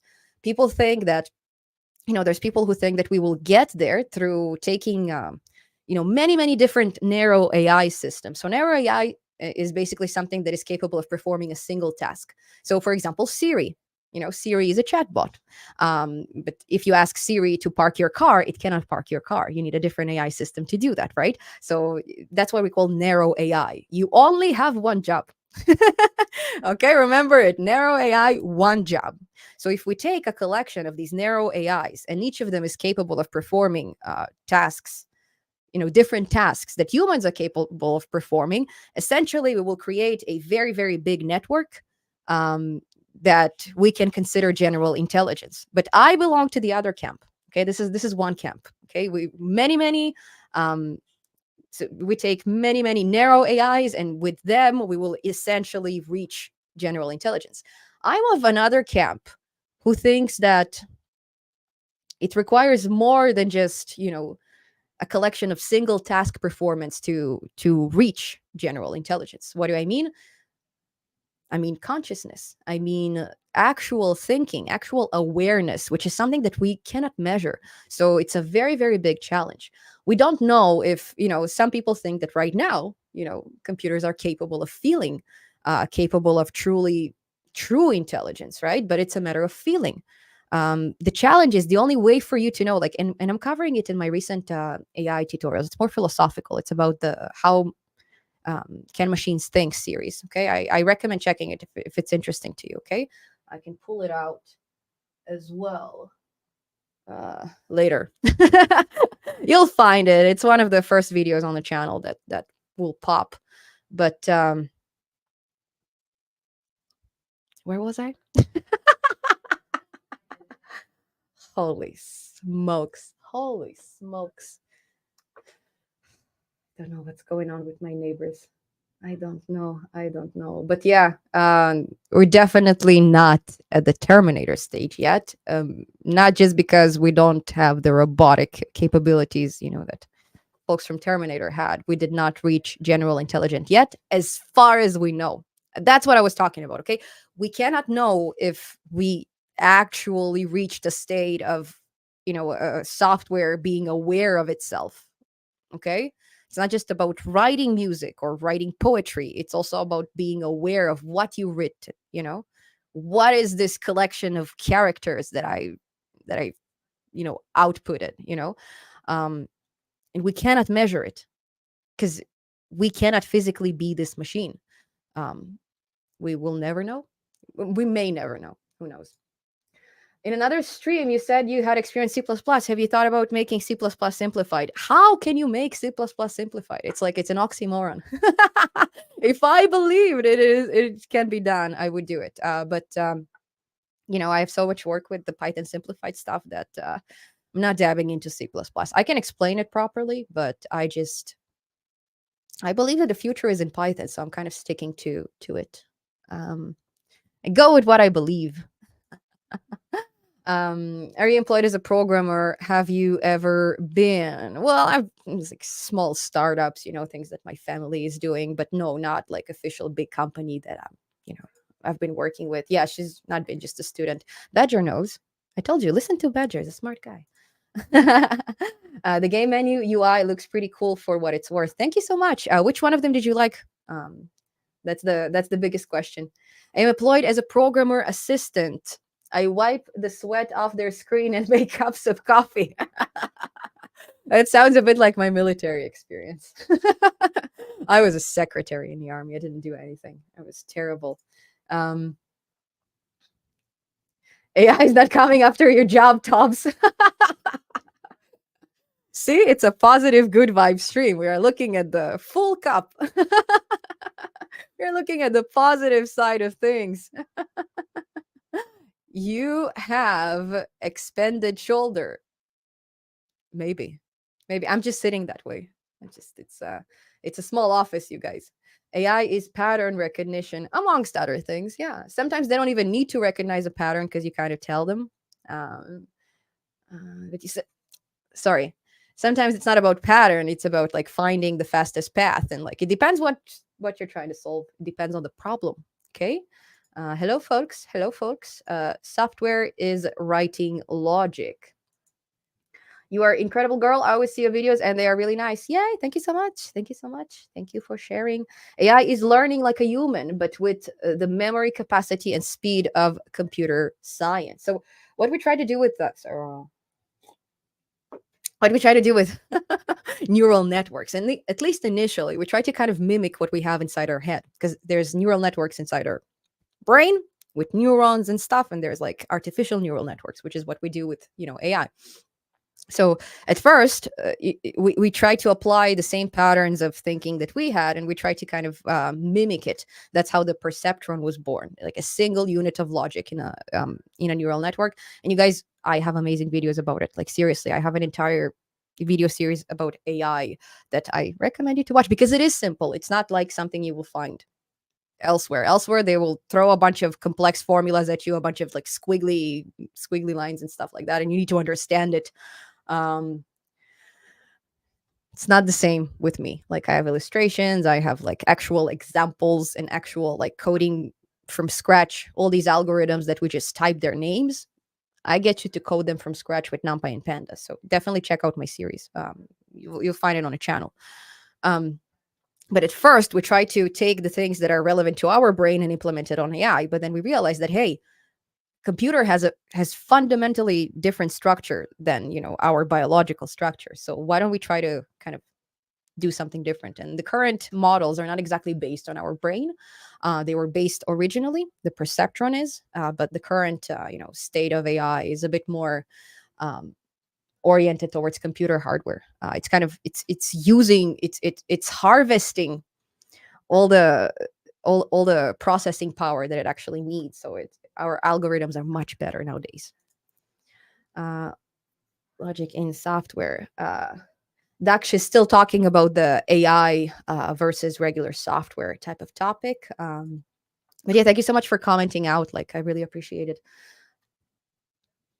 Which are the most important frameworks for data science in your experience? Well, Matplotlib, or anything that plots, your code. You can try different libraries as well. You can play around with it. There's there's Seaborn. There's so many different options for that, not just Matplotlib. And another one is, a software a framework that can work with tables. So pandas, polars, things like that. You are able to load your data and manipulate it easily. And the reason why pandas and matplotlib I personally recommend them is because they are C Python. They are not pure Python. They're written in C and they're implemented. They're implemented with C, but the commands you write are Python commands. So it's a bit faster and it's a bit more efficient that way. I don't know about Polars or Seaboard. I don't know if these two fall in the same category, but definitely check it out. I know these are, there's new alternatives every day. I welcome you to try it. It's about trial and error. Just after thinking about you this evening, here you are. Greetings. Yeah, thank you so much for thinking about me, Jason. Thank you, folks. Oh, I see repeating comments now. Okay, so I'll just go to the bottom because I think everything is being a bit buggy here. Okay, good.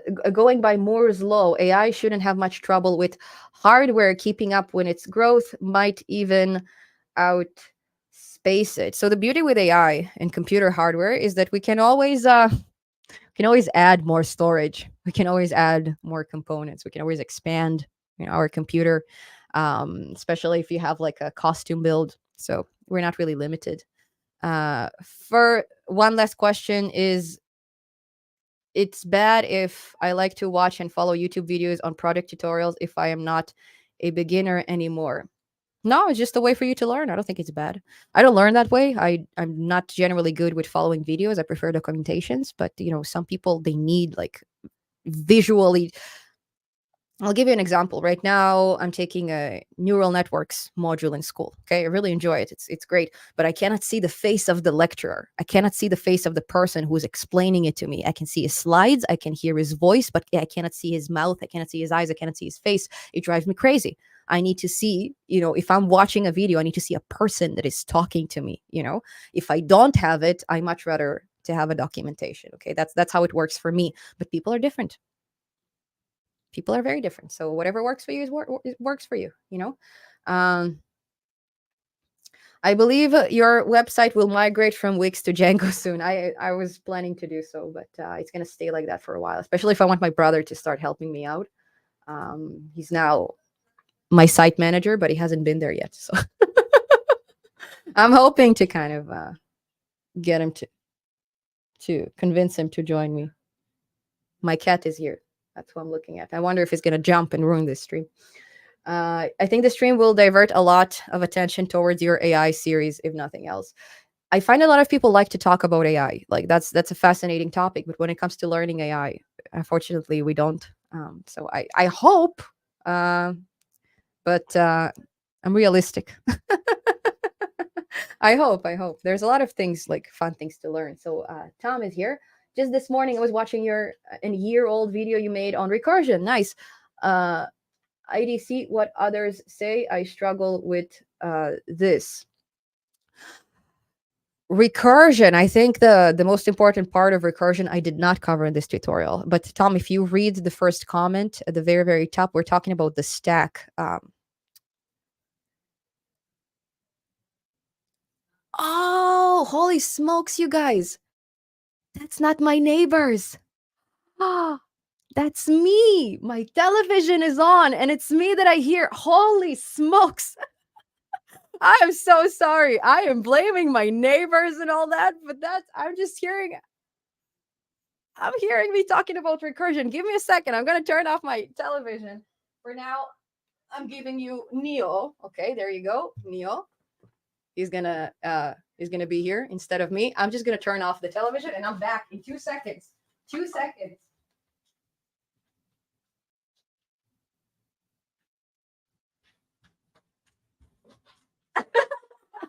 Can you believe it? Can you believe it, guys? That's insane. That was not my neighbors. My deepest of apologies. But yeah, Tom, check out the stack, the execution stack, whatever it's called, because it all it will make sense. And the example I've used is a little bit complex. I've used a better example in the pinned comment. So check it out when you're going back to this video. Okay, I'll go to the very bottom. Yeah, yeah. Yeah, I know. Go apologize to your neighbors if they only existed. These were my imaginary friends manifested by my brain, okay? Sorry, neighbors. You do squats at the gym. I don't go to the gym at all. Oh my god, those neighbors they took over your TV. Yeah, yeah, guys. I know. I know. Sorry. Sorry, guys. uh I feel like Tom was in on this joke the whole time. uh yeah. How AI can help simple Joe like me? Well, it depends what you want to do with AI, right?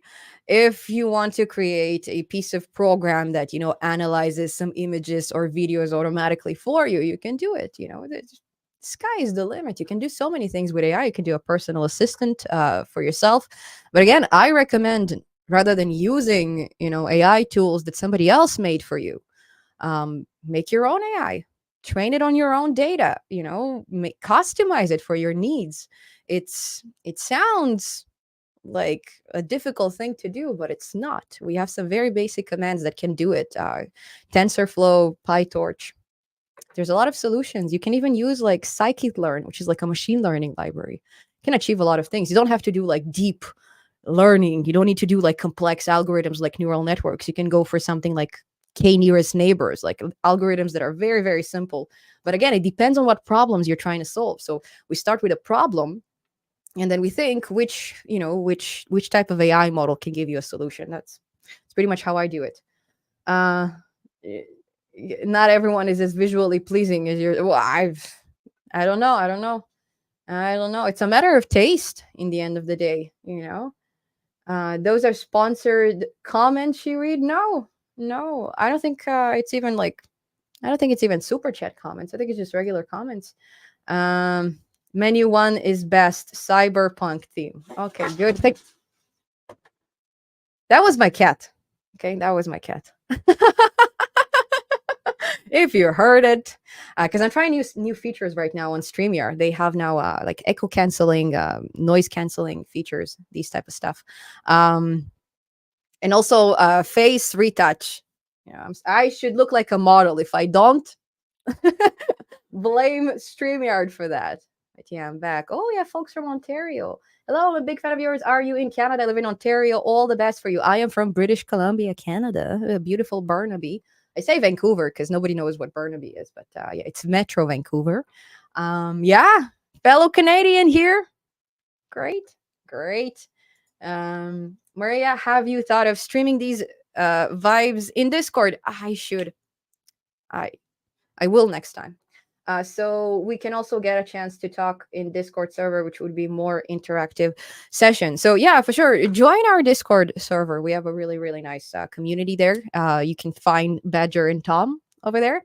You can find some more amazing people there too. But Badger and Tom are in the comments here. So if you have any questions, if you're struggling with a project, if you need some help, this is a great place to get it, because when you're trying to reach out to me through YouTube, it's not always easy for me to see your comment.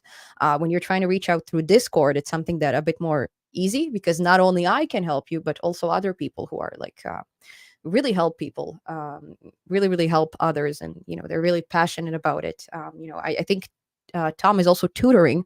Tom, please share the platform on which you tutor in the comments if people need some help with um, all kinds of programming concepts and whatever. Tom is definitely the guy. Check it out. How to answer business owners who wants 100% accuracy, and there's no such thing. It doesn't exist. Business owner who wants it doesn't know what he wants. No such thing as 100% accuracy. Sorry, state of the art models reach 95% accuracy, but it's state of the art models. That's like VGG, ResNet, AlexNet, all these models that were developed in universities like MIT. Like, sorry, MIT is not a university, it's a college, but whatever. Technological Institute, Stanford, places that are very, very prestigious. These type of models reach 95% accuracy. So business owners, sorry, you can't. Like, you just can't. No such thing. Will you ever do some API creation tutorials? Maybe. I never say never. Never say never. I'm always open stuff. I will cover it. If I see a lot of requests for other stuff, I will cover it. If I see a lot of requests for machine learning stuff, I will not believe you because I always get them. I always film those videos and nobody watches them. So oh, sorry, fraction of you watches them. So it's confusing to me. It's very confusing to me. How can you say with 100% accuracy that there is no such thing as 100% accuracy? You're right, Tobbs. You got me. You got me. That's right. That's right. I can't. Take my words with a grain of salt. There's no such thing as 100% accuracy, and nobody knows everything. The only thing I know is that I don't know. I don't know much. Human brain, 2 terabytes. Any tutorial for working Python and Excel? Not yet. I might film one, but I'm pretty sure there will be like many, many tutorials like this coming up soon. I know that Anaconda posted something a few days ago. Check out some stuff on Twitter. I'm pretty sure I've seen a bunch of tutorials already. But sorry for sipping. Since I'm not working with Excel, I'm not filming it yet. Okay. I don't have much to say about it yet. Do you Twitch streams? Well, I have a good friend who's streaming on Twitch. I was thinking about maybe starting like a gaming type of thing. Kind of pondering over it because I do have the computer for it. I do have the settings and I do have the gaming skills to do so. I'm thinking about it. I might. I gotta talk to my friend. She is on Twitch. Queen Nikki. She plays Call of Duty a lot. She's like amazing. She's incredible. Okay, she's doing it for a while. I'll check in with her. I'll see if she recommends it. But definitely, I'll look into it. Human memory equals 2.5. That was the 2 terabyte of human memory capacity reference from before. Okay, human memory 2.5 million gigabytes. ChatGPT 600 gigabytes. Whatever size of memory we add, we can't still think about how to achieve the way the smart advancement of millions of years of human brain achieved into AI. So we need to stop looking at it as taking how we think and applying it to machines, because machines do not think the same way as we do. Machines have fundamentally different infrastructures than us. They work on math, they work on logic. We work on math and logic too, but we also have emotions. We also have family ties, family connections. We have the environment that really, really affects us. So when it comes to computers, a bit more, how do you say, objective. Okay, it doesn't have all these things that interrupt its pattern of thinking. So we need to stop trying to make AI human, because it is not human. And if AI was human, we wouldn't need it. AI is our way of reaching, of doing things automatically, of reaching perfection.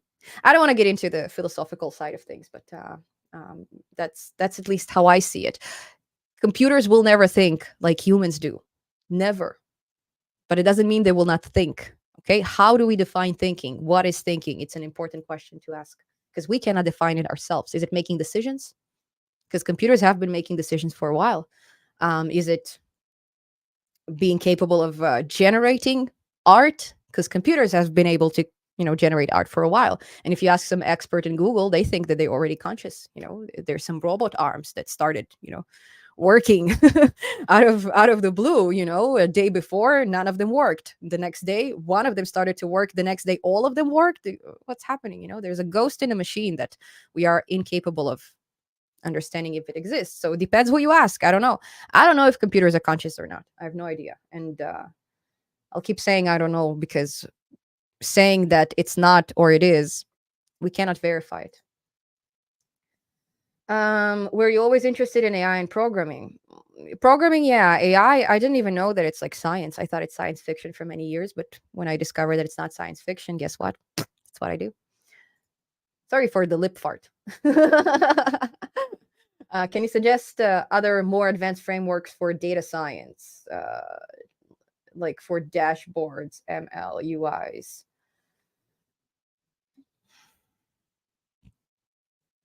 Well, I might film a nice tutorial soon about something called Solara. Check out Solara right now. It's like it gives you a nice dashboard for like it's integrated inside Jupyter Notebook. I didn't have a chance to check it yet, but they reached out to me, and I think it's pretty cool. So look for Solara Python. Check out their GitHub repository. A very nice guy created it. I met him in a video conference. I created some machine learning projects. Now I want to display them, so I created a front end. So now, is it necessary to use cloud services, or can it be done free of cost? I mean, obviously, domain would cost. It depends how you distribute it. So basically, if you have this web application, what you need to pay for is the hosting, right? If your hosting is big enough to store your checkpoint, because essentially that's the only thing you need. You need your trained version of your machine learning model and whatever, and that's it. And it takes the most amount of space. I have models that I shared on GitHub. Like if you go to my GitHub right now, sorry, I'll pull it out. And you search for what the flower. I hope you can find it, or what the flower. No, you can't. Okay, so you can from a flower. That's weird. Image classification. I don't know what's going on. I don't know my GitHub anymore. I have too many things here. Let's see. I'm going to find you this project, and you'll see how I shared it. I can basically clone it from GitHub, and that's all it is. Web scraping, dataset. Sorry, guys. OpenCV images. You see how many things I have? Do you see what's going on here? Flower image classifier. Yikes. Okay. So it's not called What the Flower. I thought I called it What the Flower. It's this guy. Yeah, I did call it What the Flower. Just, logo wise. I'm going to share the link right now in the comments. So you'll see it's a PyQt5 GUI application, but it is connected to a checkpoint that I've stored on my Google Drive. So this checkpoint is huge. I couldn't load it into GitHub. I wanted to, but I couldn't. So it's still connected to my GitHub. There you go. You even have the train checkpoint code that I've used. Okay. And here, I believe it's a VGG network, state of the art VGG. Let's see. Which model am I using here? Yeah, VGG 13. 13. I thought it would be the 16 one, the 16 layered one, but it's okay. So yeah, if you find it interesting, definitely check it out. But this is how I shared my models. If anybody wants them, they can use them. I'm not making any money from it. Like if it helps you achieve what you need to achieve, I am happy enough. Okay.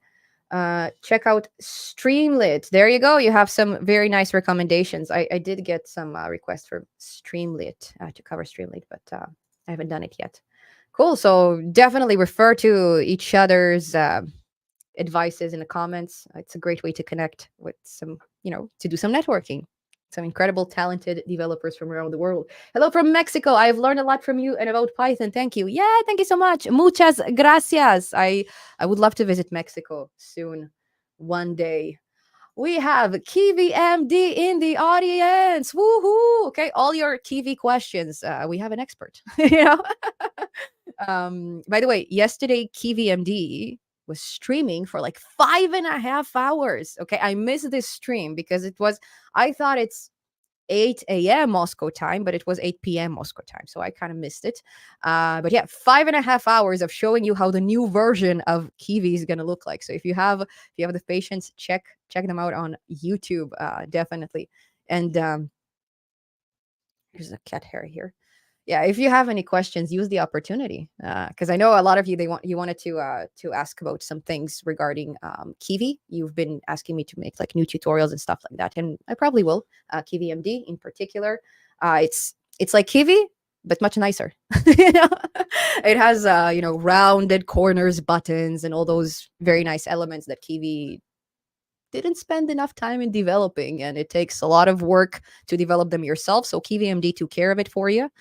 Just use it. It's amazing. A lot of people are using it. I have a tutorial on the channel showing you how to make an Android app with KiwiMD. In fact, I can show it to you right now because I still have it.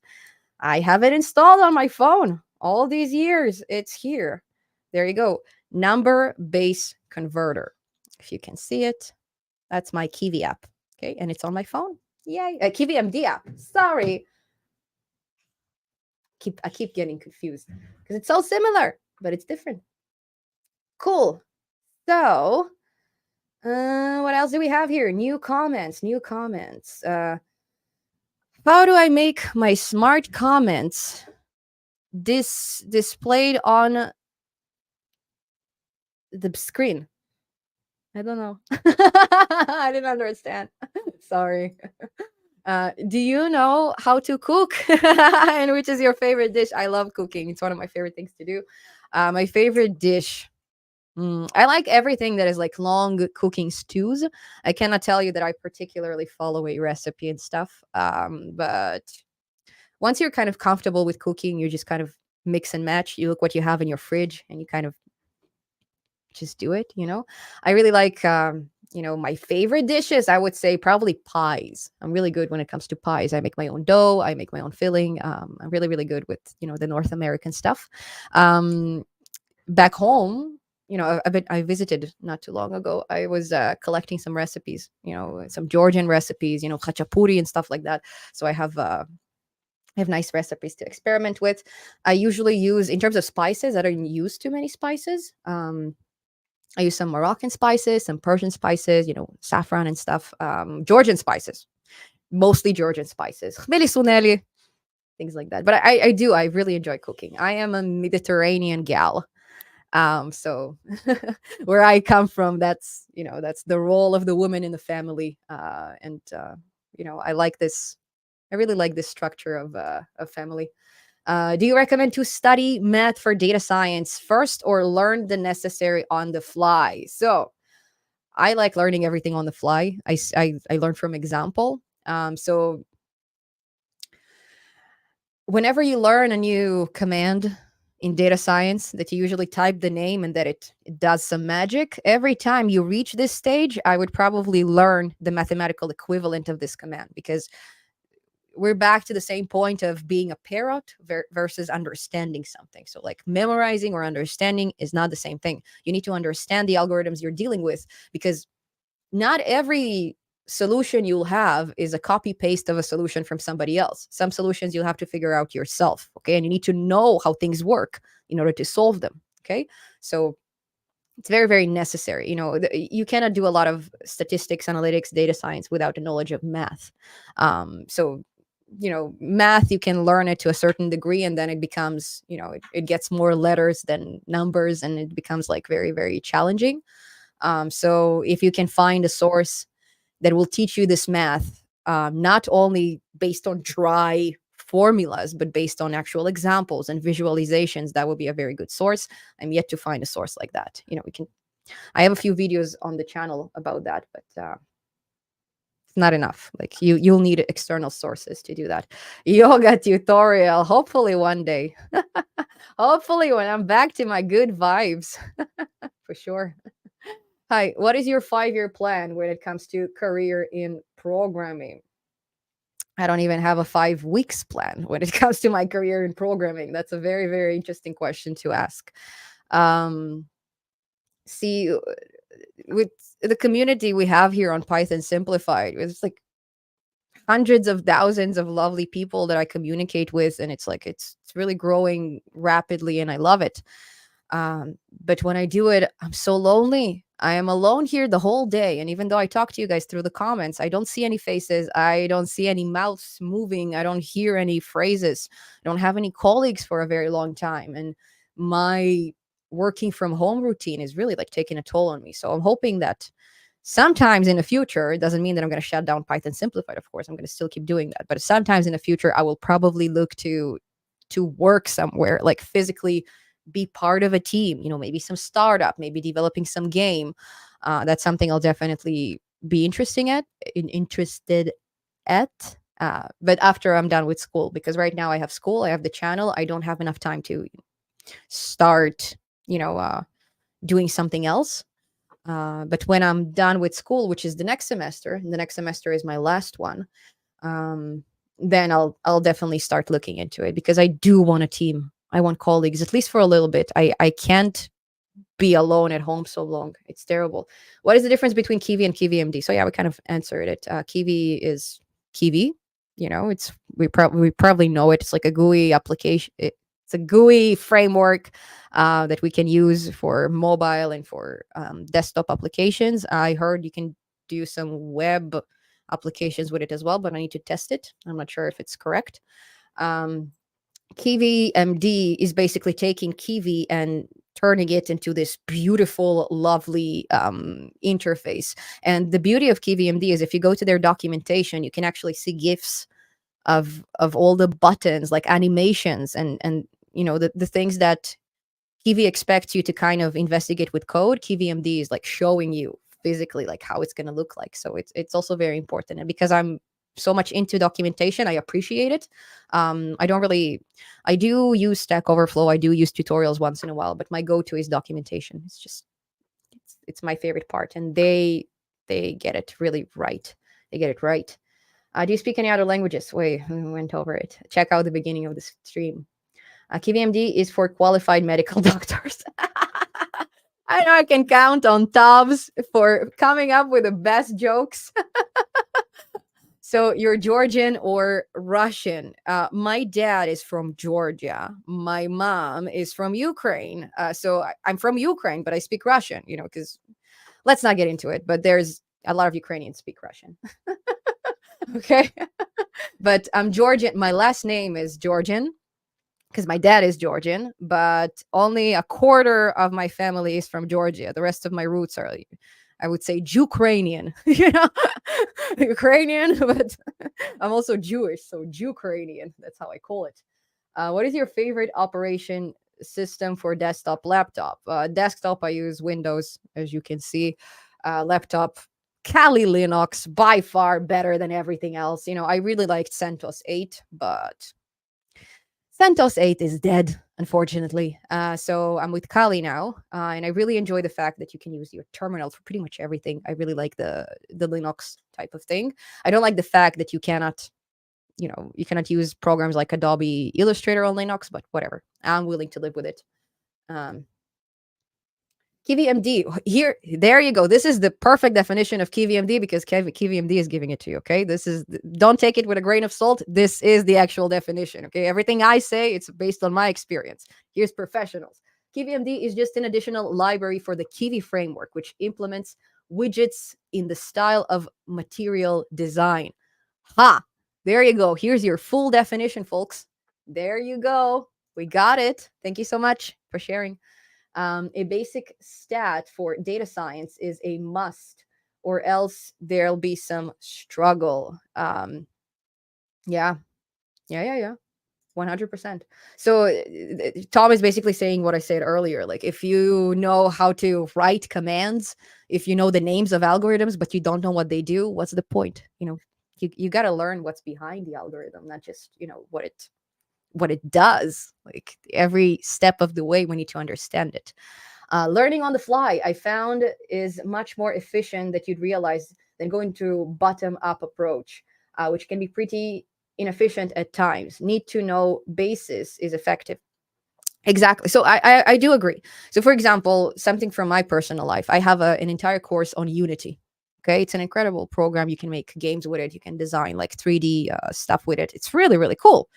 I thought I'll be learning it through my university because they have an incredible lecturer, like really hands-on approach.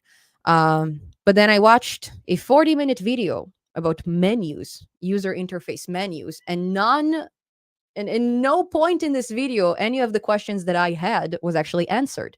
Now, what we do in this module is we create a team project. So basically, we have like 5 people from all around the world, and together we make a single game. So my responsibility is the UI. And based on this responsibility, I can now look for all kinds of external sources that will teach me how to make this UI. So I stopped looking at what the university wants me to see, and I'm kind of just going by what I need, and I find it much more helpful, because this 40-minute video was kind of useless to me. But a 14-minute video of some like blogger with like 4,000 subscribers, that was like right on. That was like perfect solution to what I needed. So uh pretty much. Hi, Marija with a J. I can tell you're European, eh? Maria. Thank you for like Tarja, my favorite vocalist, one of my favorite vocalists. Thank you for the tutorial. GUI app to software. It helped me a lot to create a program for my sister. Yay! This is a combination of OCR, Tesseract, and Screenshot Assistant. Amazing. Super happy. That's why this tutorial is here, this GUI app to software. I want you to be able to distribute your work with your family, with your friends, with your colleagues. It's incredible. KVMD, yes, this girl speaks Russian and we are proud of it. That's right. For sure, for sure. Nice background in cyberpunk style. Greetings from Poland. Hello, hello to my Polish friends. Dziękuję. Dziękuję. Is that how you say thank you in Polish? I think so. I'm pretty sure. This is a background from Armory Crate, which is the Republic of Gamers. It's a software that basically controls all your RGBs and all your like mouse pad and like it basically takes all your peripheral devices and you kind of can control their settings and stuff. And this background that you see, it's actually part of it. So it's so interactive. Badger, you could ping us modes to hang with or something. I know, but again, Badger, we're hanging through like text, we are chatting, but I don't see your faces. We don't go like I think we've been on one conference with all the mods, and we've been on a live stream with all like with some of the mods, and that's it. That's all we had. And then I kind of I interrupted one of the gaming sessions that you guys had. You were playing like Call of Duty. And I'm like, hey, I'm just joining you. I don't have a Call of Duty on my computer, but I'll look. I'll just lurk in the shadows. I'll creepily look. But I know. I should. I want to see people, I want to see faces. And that's what I miss the most. I see them on the weekends, but during the week, it's tough. It's very tough to be like between those four walls. It's like, I realize that it's like a golden cage, but it's still a cage. It's kind of sucks. WFH is hard going. I had a hybrid job, but I working from home. Dobbs, I'm an immigrant. I'm an immigrant. Say working from home. I will not understand the abbreviations. I had a hybrid job, but I jumped to a fully remote job for money. For me, I think the biggest challenge with working from home is that I've been doing it for too long. When I've been doing it for like in the first year, it was incredible. It was very refreshing, based on my usual workflow, which was like physically going to a job and physically talking to colleagues and people. Um, yeah, I miss it. I really do. I think I need a refresher of that for sure. Hold on, but you have the means to interact with others that have the same interest as you. Make a limited Zoom meeting. Maybe that's what we should start doing. I don't know what to tell you. Thank you guys for suggesting. Robots are going to take over the world. We'll see. Who knows? Yeah. Simplified is a Georgian name. Exactly. Simplified Shvili is a Georgian name.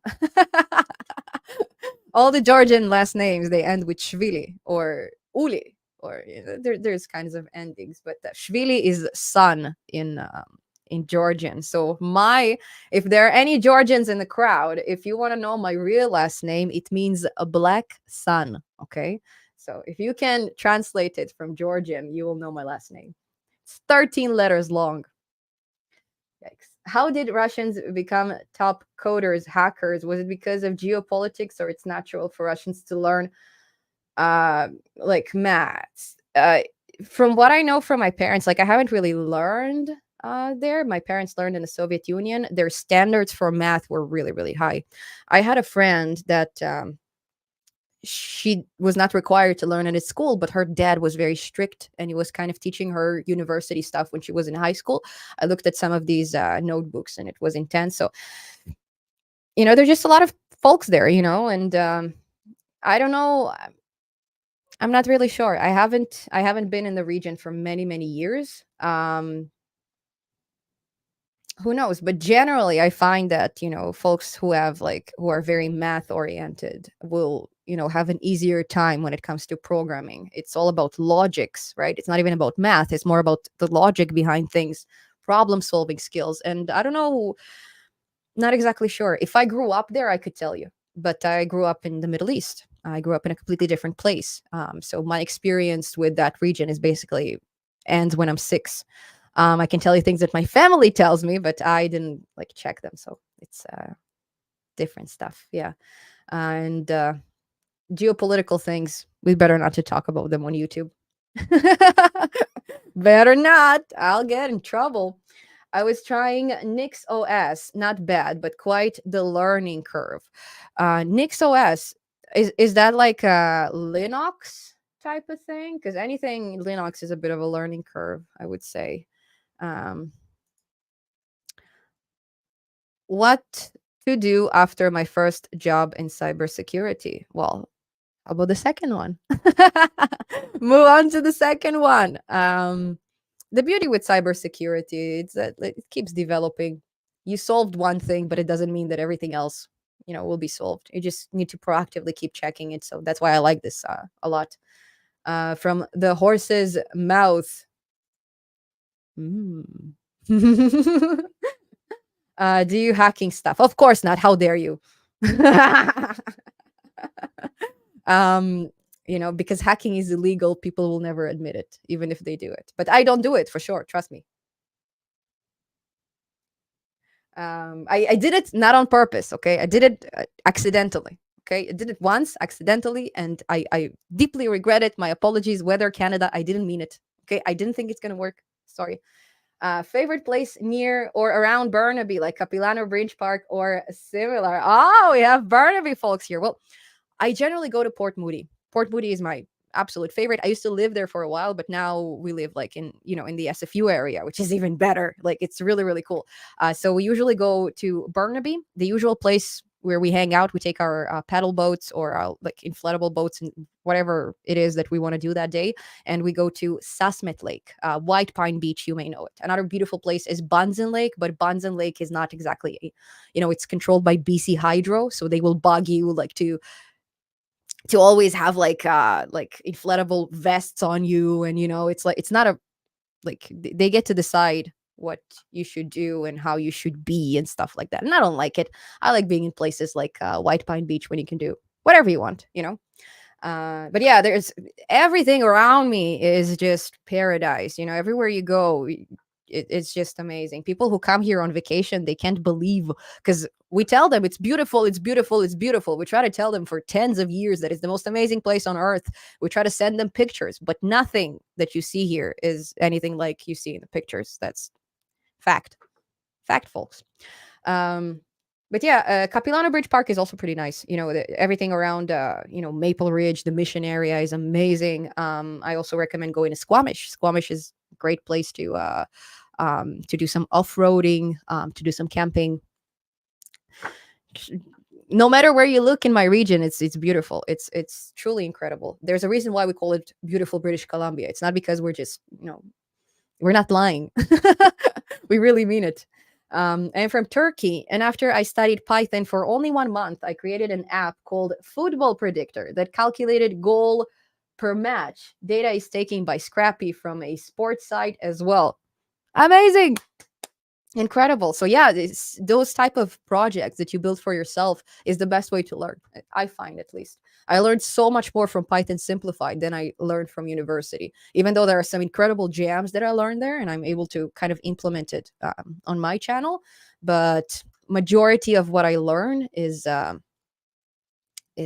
basically from you guys, from your requests, from things that you find interesting. Like, hey, Maria, can you help me with this? Can you help me with that? And like, I'll get on it. I don't necessarily understand what it is when I tell you that I'll get on it, but I do. By the end of the process of, making a tutorial, trying to kind of simplifying it, I understand it very well myself. Because unless I'm able to explain it in my own words, I'm not going to cover it. I'm not going to say somebody else's words because somebody else can say that. Right. Cool. How good are your hacking skills? We do not talk about hacking skills. We talk about cybersecurity skills. Okay. And I don't know. I'm not willing to disclose that information because I'm of course not hacking. Never ever have I ever. What to do after a job in cybersecurity? Can we switch over to software development? Why not? Like, because when you're taking care of the security of software, you need to have background in software development, right? Otherwise, you won't be able to secure it. So it's interconnected. The question is what you want to do. There's so many different things you can do in tech. So many different things. The possibilities are endless. It's about what you want to do. That's what determines it. Do you schedule your daily tasks? If yes, how you do it? I take a piece of paper, I write a bunch of tasks on it, and I do a check mark. And if I finish it, I am a grandma when it comes to these type of stuff. But a good way to do so is with Trello. Okay, let me show you Trello. Let me show you Trello. That's what we're working on with our team, and I'm gonna actually um, reveal some stuff about my project that I was asking you to rate earlier. Okay, so this is a Trello dashboard basically where you can put a bunch of tasks. So for example, you're working with a team, you assign team members. Sorry, I'll make myself smaller. Holy smokes, let me make myself smaller. There you go. I'm blocking half of the screen. Okay, so you have here a section of to do, doing, and done. Okay, you can upload assets. You can do, let's go to a task that I'm doing. So for example, I'm in charge of the game stats UI overlay. Okay, so I can load how it's supposed to look like in the very, very end. I can load how it is at the moment. Okay, this is how it looks like. It will be nicer. And I can update my team members about when it will be ready. There you go. August 28th is my deadline. Okay. I can write a lot of stuff and I can make new tasks. I can assign other members to them and stuff. So if you're working in a team and you're looking for a good way of organizing your workflow, this is probably really good. So Trello, Trello. That's what I use. And if you want to see, the current. Oh, no, that's not the current state of the menu. Never mind. Never mind, folks. Oh, there it is. Okay, make menu nicer. This is how the actual menu within the game looks like right now. So I already went for the Cyber Spider option without asking anyone. But again, if you guys want to change it to the other option, I had a Google form here somewhere that I already sent you a while back. Can I pull it out right now? Google Forms. Maybe if I write forms, user testing. There you go. I'm going to share it once again because if you don't like this design of the scoreboard menu and stuff like that, you can go for this design, which is save the world type of design, a bit more matrixy, right? That's supposed to be Batman. Here, you know me so well. Okay, so let me share it again with you guys. Let's share it in the comments. There you go. Great. Okay, so let's go down to the most recent comments because I have a feeling that um, there's been a lot of comments here. Okay, nope, Cyber Spider is the better one. That's right. Badger, I 100% agree. I prefer it too, but you know, just out of being polite, let's give the other option a shot. Okay, so if you can fill up this form that I just sent you right now in the comments, that would be incredible. So we actually have here someone who prefers the second design. There you go. So if you want to change it from the Cyber Spider team to the other theme, so the beauty of this game, folks, the reason why I'm also sharing it with you, I didn't really talk about it much, but it's a game for learning Python. Like literally, inside the game, you actually need to solve Python puzzles. Okay, it's really really cool. So maybe you guys will end up playing it too. So you do have a say in how it's going to look like. Cool. So let me know if you want to change it to the other design. Definitely fill up a form. And even if you don't want to change it to the other design, and you want to be featured in my school project, which will be forever and ever in my memory and in the memory of my university, definitely fill up this form. Let me know what you think. And yeah. There you go. Oh, hi, mom. Yes, hello to all my children, to all my little Python dragons. It's a joke that goes from the first stream I think we had. Somebody called me mom, and ever since everybody calls me mom. So hi, kids. Hello, children. How do you find balance in your life as a programmer and as your other passions? I have no balance currently. I wish I could give you a good advice. I need some balance in my life. That's why I'm back streaming. Hopefully it will get back, and hopefully, oh, by the way, we reached the 2 hour limit. So I'm going to stream here until the moment that my camera stops transmitting, because it runs out of battery eventually. Okay. So I'm going to be here until my camera dies. And if it does happen, okay, usually it happens along the 3 hour mark, but I'm just letting you know in advance. Okay. So I'll keep streaming as long as it lets me. I'm streaming, but yeah, I cannot balance it anymore. I used to be able to, I cannot do it, but I'm hoping to do it again. Hopefully. Hopefully, fingers crossed. Okay, this GUI is blown into space. Amazing! Yay! Super happy, like it. Yay! Yay! Yay! Yay! Yay! You made a big mistake when told us about Kali Linux on your laptop. Most of all think that Kali Linux is for hackers. Well, you know, you can look at it from a perspective of like it's a dragon theme, right? I really like dragons. I really like Daenerys, and in Game of Thrones and stuff. She was my favorite until they ruined it in the last 2 episodes. That really, really made me very sad. I don't believe that this is how the book should have been.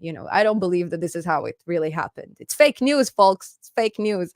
But I really like this whole Targaryen type of a theme, and I'll consume any piece of content that will come out, covering Targaryens and dragons and stuff. So you can look at Kali Linux as my Targaryen software.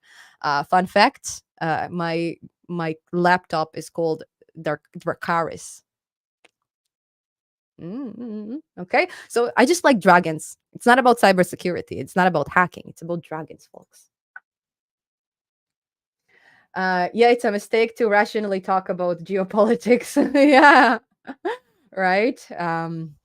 Yeah, I know. Recently, it's impossible. It becomes impossible to relay information. Everybody's so sensitive about everything. You cannot. It's very hard to find people who you can logically converse with and will not like freak out on you. You can still find them. But yeah, cool. I'll buy that game for less than $10. We will give it to you for free. And not only this, but if you want to contribute to the development of this game after we are done with our, school project. So right now it is still private. I'm going to put it public when we submit it, this repository. We have a very nice repository on GitHub already. Like I can show you some of the workflow. Maybe it's something you guys will find interesting. Hold on. So basically we're going to make it public. There you go. Here's our lovely organization over here. Repositories. There you go. Save the world.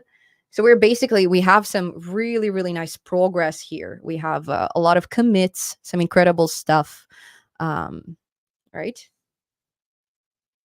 Can look at all the commits as they go. So we will make it public eventually. Right now it's still private because the game is not. If you want to follow my schoolmates, there you go. Holy smokes! Contributors. There's Kian and there's Murtaza. You can definitely follow them. Check them out. Really, really nice folks. Yeah. There's that. So I promised to make it public, and if you guys would like to contribute to this project, definitely do. Well, if we can make it like an open source game that we keep developing, like if you have some knowledge of Unity and C Sharp, fantastic. We can make it the best game in the world, but it will only go public after we submitted it. And for a little bit, at least until we get our grades, you won't be able to kind of contribute. And after, I promise that I'll let everyone contribute if you want. Cool. Hi, mom. Yeah, I see more kids around. Inbound. Hello from Venezuela. Hello, hello. Have you ever felt the imposter syndrome at the beginning of your career? I'm not sure what the imposter syndrome is, but I did get a lot of imposters. Um, Imposter syndrome. What is the imposter syndrome, folks? Anybody knows? Let me know. I don't have much experience. Like fake it till you make it syndrome. I live by it every day. No, but this channel is actually an exclusion. A lot of time people are like, "Thank you so much, teacher," and I'm like, I don't know if I'm a teacher. I'm more of a student. So I'm like, lower your expectations. I'm trying to keep it real as much as possible because I don't want to give an advice based on things that I don't know or fully understand. And, a lot of people tend to do so. I want to stick to the things I know because for me, it's important when I'm speculating something, when I'm hypothesizing something, it's important for me to say, I believe or I think. And the more I'm into this like content creation type of business, the more words become more important to me. Semantics, the way that words are phrased. There's things that I noticed that I haven't noticed before.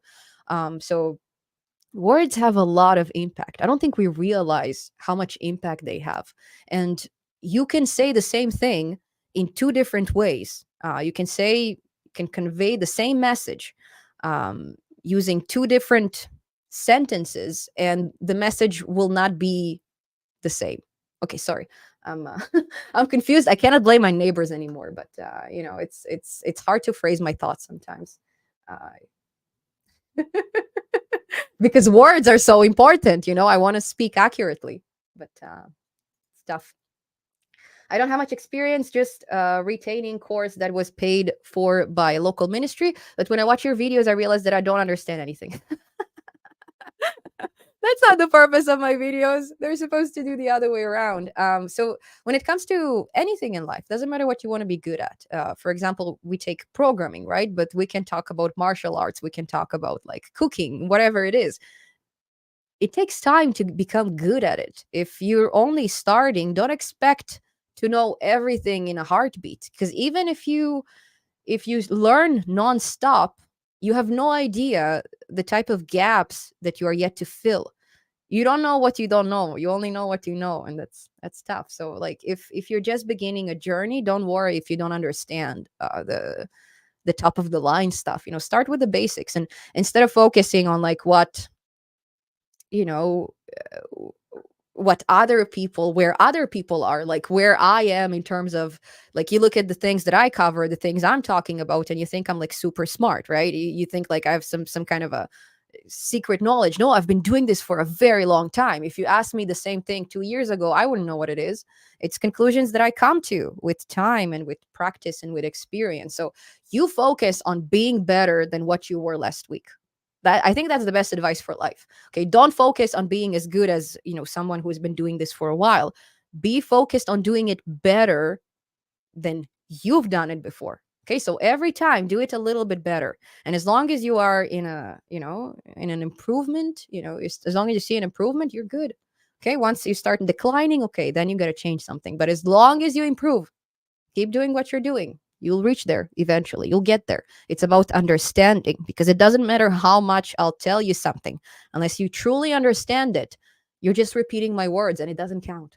Okay, if you can phrase it in your own words, that means you understand it. Holy smokes, that's like an inspirational guru session. ¿Cómo estás? Hola, hola. ¿Tienes canal de Twitch? No, I don't have a Twitch channel. That was Spanish. I think I understood it. I don't have a Twitch channel yet. I might open it. Canal de Twitch. Not yet. Hopefully, I will start doing it.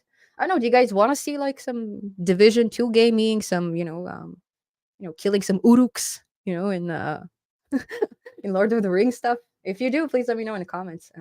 Cool. Personally, I like the last episodes. Not the best, but not as bad as others say. So, uh, John, he's talking about Game of Thrones, the two last episodes where Daenerys lost her mind and burned the entire city and stuff. Um, it's I'm looking at it from the perspective of someone who invested a very long time in watching this series. Like many, many years I've been following the series. I really enjoyed it. And Daenerys was my like, whew, my guru. She was amazing. I loved her. The liberator of slaves. And she's amazing. Mother of dragons. I really liked her. I would vote for her if she was like, in Canadian politics for sure. And then she just got mad. Because I liked her so much. That's why I didn't like it. But I do agree that it was not as catastrophic as everyone said. It's just something that I don't think that the book itself will end that way. I just think it was an approximation that went way too far. Like they could have done it better. But yeah, I was devastated. My most repeating Halloween costume is Daenerys, and after her, Amy Winehouse. But these are my favorite, my go-to costumes. So I was very struck by it. This chick has good communication skills. Thank you, thank you. My spouse started calling me chick recently. It just came out. He was very. We're watching Gold Rush all the time. I don't know if you know this series. Like they're mining gold somewhere in Alaska or like in the Klondike, like here in Canada and stuff. And they have a guy there named Tony Beats, and he called his wife Chick. He calls her like that all the time. So Mario was like very impressed by it, and I was like, "Hey, Chick, Chick." I don't know if I enjoy it. Okay, greetings. Hello, greetings back from Vancouver. Thank you so much for the lovely comments. Um, okay, but you can explain it in a way that I don't feel like a complete idiot. So that's the purpose of this channel. So yeah, you can explain it like you're talking to a 6-year-old, or you can explain it like you're talking to an adult who doesn't necessarily have a lot of background in computer science. And that's pretty much how I go by it. Yeah, I'm studying C++ at the moment. Good job. It's a tough one. If you can master it, you can master everything. It's a bit more difficult than Python. Code with Andre. It's new. Just uploaded new videos. Kindly show some help. Um, is it due to a different comment before? I'm not sure. Um, I'm studying hacker to make AI that will find every girl who wears shorts in short videos. It's a great use of your time. Great. What do you think about Qt Designer for creating great user interface? I know a lot of people are like enjoying it. For me, being an actual designer, using like actual designer tools, doing my wireframes with Adobe Illustrator or XD, I don't really need it. But if you do not have the software, these technical skills, it's definitely a good way of designing your interface. Like no questions asked. I know a lot of people are asking KVMD to do the same, like a Qt Designer that is like a GUI application. So if we take it to the realm of Unity, for example, we can use Unity to design interfaces and the actual 3D models we're playing with, or we can do this with code. So it's a matter of choice. I always like coding things from scratch, well, until it comes to Unity, but generally it's a lot of people find it helpful. I personally never used it, but I do understand why people like it. It's always better to have dragon on your wallpaper than anime robotic girls like a stereotypical Linux user. That's right. That's right. Even though I enjoy anime, depends on the artwork. Imposter syndrome, aha, there you go, is the condition of feeling anxious and not experiencing success internally despite being high performing in external objective ways. That's exactly how I feel right now. Like on the surface, everything is great. I could never imagine that I'll have, such a big community of incredibly smart people. Like I thought I might have a community of like people who use makeup or, silly things, not, folks who are like programmers and mathematicians and are like way smarter than me, asking me questions that I cannot answer, any time. They have similar interests than me, and like a lot of you guys are in my age. When I'm checking the demographics of my audience, we have same interests, we have same age. I am a bit older than I look, actually a lot, but but I feel like I found my niche. I never thought that I'll be working from home and I'll be working as like, as a content creator. That was never an option. I thought it's like a dream, like being a rock star and like being a model or whatever it is. So I didn't think it's achievable. And now that I'm here, it's well beyond anything I've ever dreamt of. So it's very hard for me to complain, right? Because I appreciate it so much, but then am I actually happy? So it's tough. It's tough. Like it's a syndrome that I live with every day. I didn't know it's called that way, but um, it's a bit. It's taken a toll after a while. Your shorts stuck in my head now. What can you do? What can you do? I know imposter syndrome firsthand. It's very common. The concept is you feel like you are not important enough compared to your peers. Okay, so it's different from what I understand it. You feel your work is not as impactful, or you don't understand many of the design aspects. This can come and go as a cycle. I think we feel like that once a day at least. There's always somebody smarter and better and faster, and there will always be someone better than us in the end of the day. But again, it's not about comparing yourself to others, it's about comparing yourself to yourself. How I was yesterday and how I am today have to be two different things. Today I need to be better than yesterday, and as long as we kind of focus on that rather than focusing on like comparing yourself to others, that's better. But it's hard to do so. It's hard to achieve it. It's something that you need to work on yourself and your perception and your patterns of thinking and stuff like that. So again, lip fart. I'm sorry for doing this. I shouldn't be doing this on microphone. Uh Thank you, Maria, for all your work. Your videos are always useful and very informative. Thanks again. Greetings for Chile. Greetings back. Hola, hola. Yeah. Okay, let's see if we have. Yeah, we have a lot of new comments. Sorry, guys. I think I'm way in previous comments. When they taught us OOP Python, they use nonsense words. I'll skip this, but the interactive, complete, sulfurous determination. I don't know what you're writing. I don't know what these words are. Sorry. I don't even want to read them because I'll make a fool of myself. Do you play down praise when you receive it? I have found that this way I am with imposter syndrome. No, I don't think I play down praise, but it's a matter of confidence. It's a matter of being confident in your skills. Um, yeah, I think I'm there. I do receive a lot of compliments, for sure, like, and I appreciate all of them. But it's just, I don't know if you compliment me because I actually deserve it. That's the only thing that I don't know. So yeah. I've been enjoying your content and always look forward to new uploads. I was curious if you have plans to release videos related to Kubernetes soon. No, it's the first time I get a request like that. But I go by your requests. Whatever you guys need, I'll cover. If I see a lot of comments about the same topic, I kind of automatically cover it. And once in a while, I'll ask you like, what do you guys want to see, right?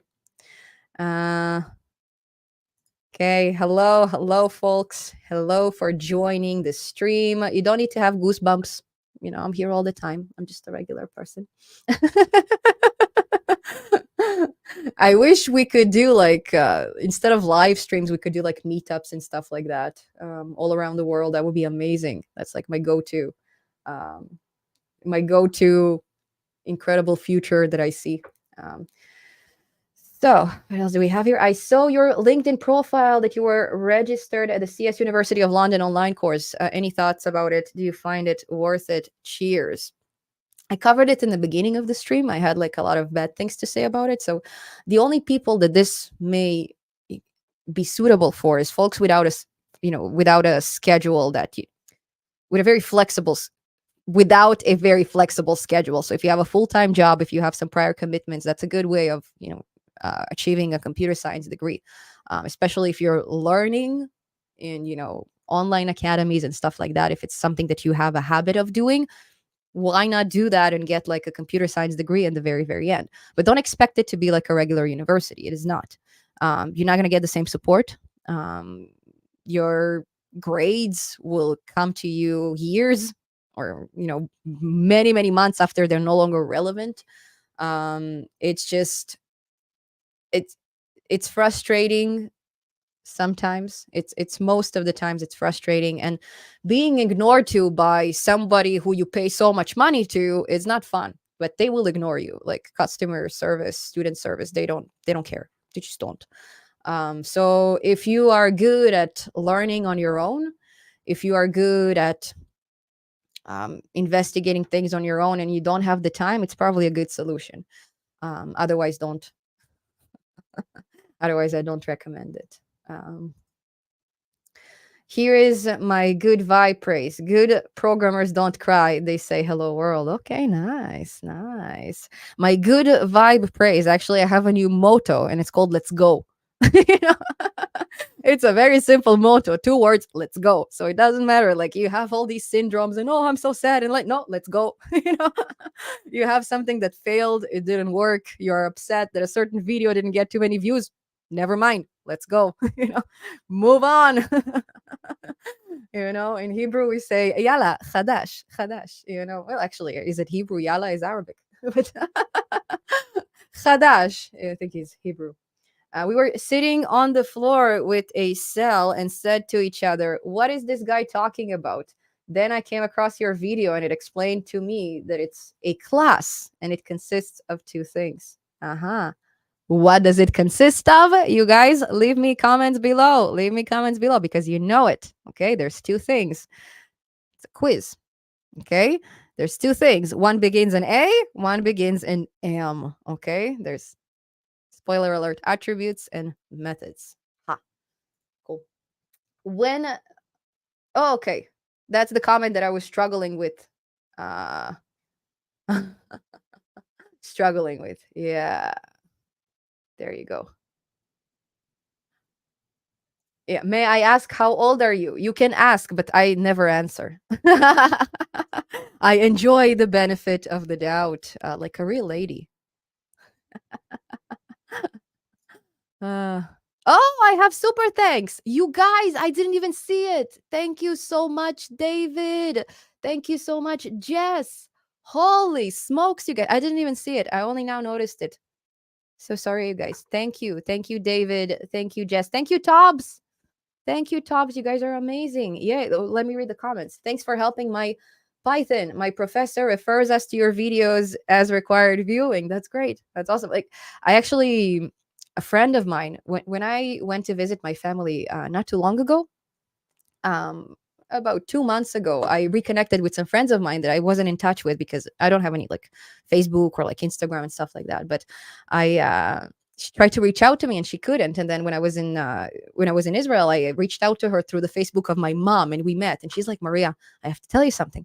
I'm meeting the family of her spouse. They had like some birthday they were celebrating, and her spouse's sister, her spouse is learning computer science like right now in university, and she started having conversations with him about AI and stuff like that, and they went for like a cigarette, they were like smoking outside, and then she's like, you know what, I have a friend, she's really really good at those like computer science stuff and those AI stuff, she lives in Vancouver. And he's like, are you talking about Maria? My friend, her jaw dropped. Like her jaw dropped. Like, how do you know I'm talking about Maria? So it appears that where he learns it, some of my videos are also like they're not the main topic of the lesson, but after they're done with the lesson and they need some external sources, things to view, they refer to it. So I was like super happy. Like it's really really cool. So that's how we have like so many comments in Hebrew on the channel. It's like physical universities are recommending these videos, which is incredible. Super super happy. Tobbs, thank you so much. Tobbs is always buying me coffee. It's incredible. Thank you. Chipping in to pay the bill for all the RGB lights.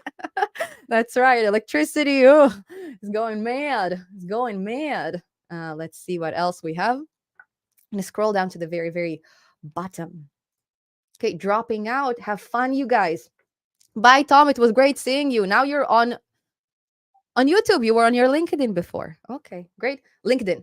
It was great seeing your stream again. Thank you so much, Tom. Thank you for participating. Thank you so much for helping people in the comments. Amazing. I think Docker Swarm is better for covering than Kubernetes. Okay. So Doku is better than Heroku. I'll check out Doku. I'm not sure. I've never seen Doku. Uh, That's are you design patterns used in Python? Are design patterns for Python as an industry standard? Design patterns? I'm not sure what you mean, Jess. I'm not sure. Maybe uh yeah, let's see. Not sure, not sure. Sorry, I banned someone who used curse words. I don't want you to use curse words here. And only I know that because it was a Russian curse word.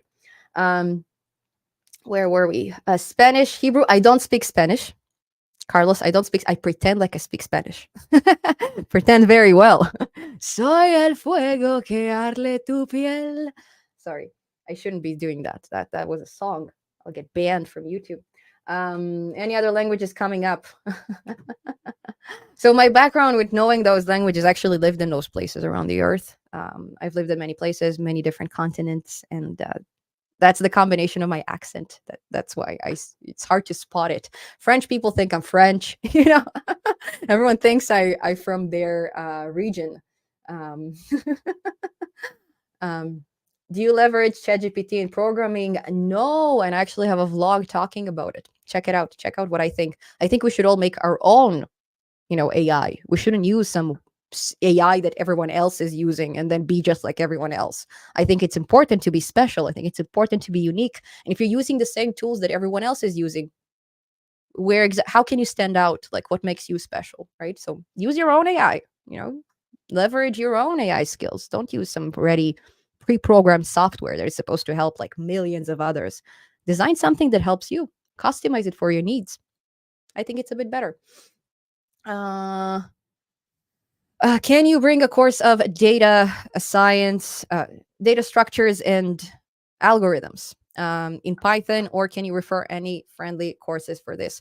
The course I took in university was horrendous. I had two of them. The first one, I got a very, very good grade. I did not understand a thing. The second one, I got an okay grade. I did not understand a thing. Like, I do understand the general concept, but when it comes to counting the time steps of each algorithm, this is where I kind of lose it. In certain cases, especially the recursive ones, I'm just like, pff, my mind is blown. Okay, so um if I see more, like, I did get a lot of requests about it, but it's kind of diverting us from the topic of Python.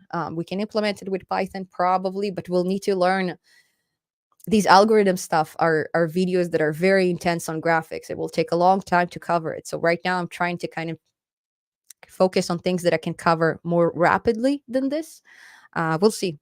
We'll see. I never say never. You guys totally know that. Do you listen to ASMR? No, no. But I do listen to 432 hertz or 528 hertz music.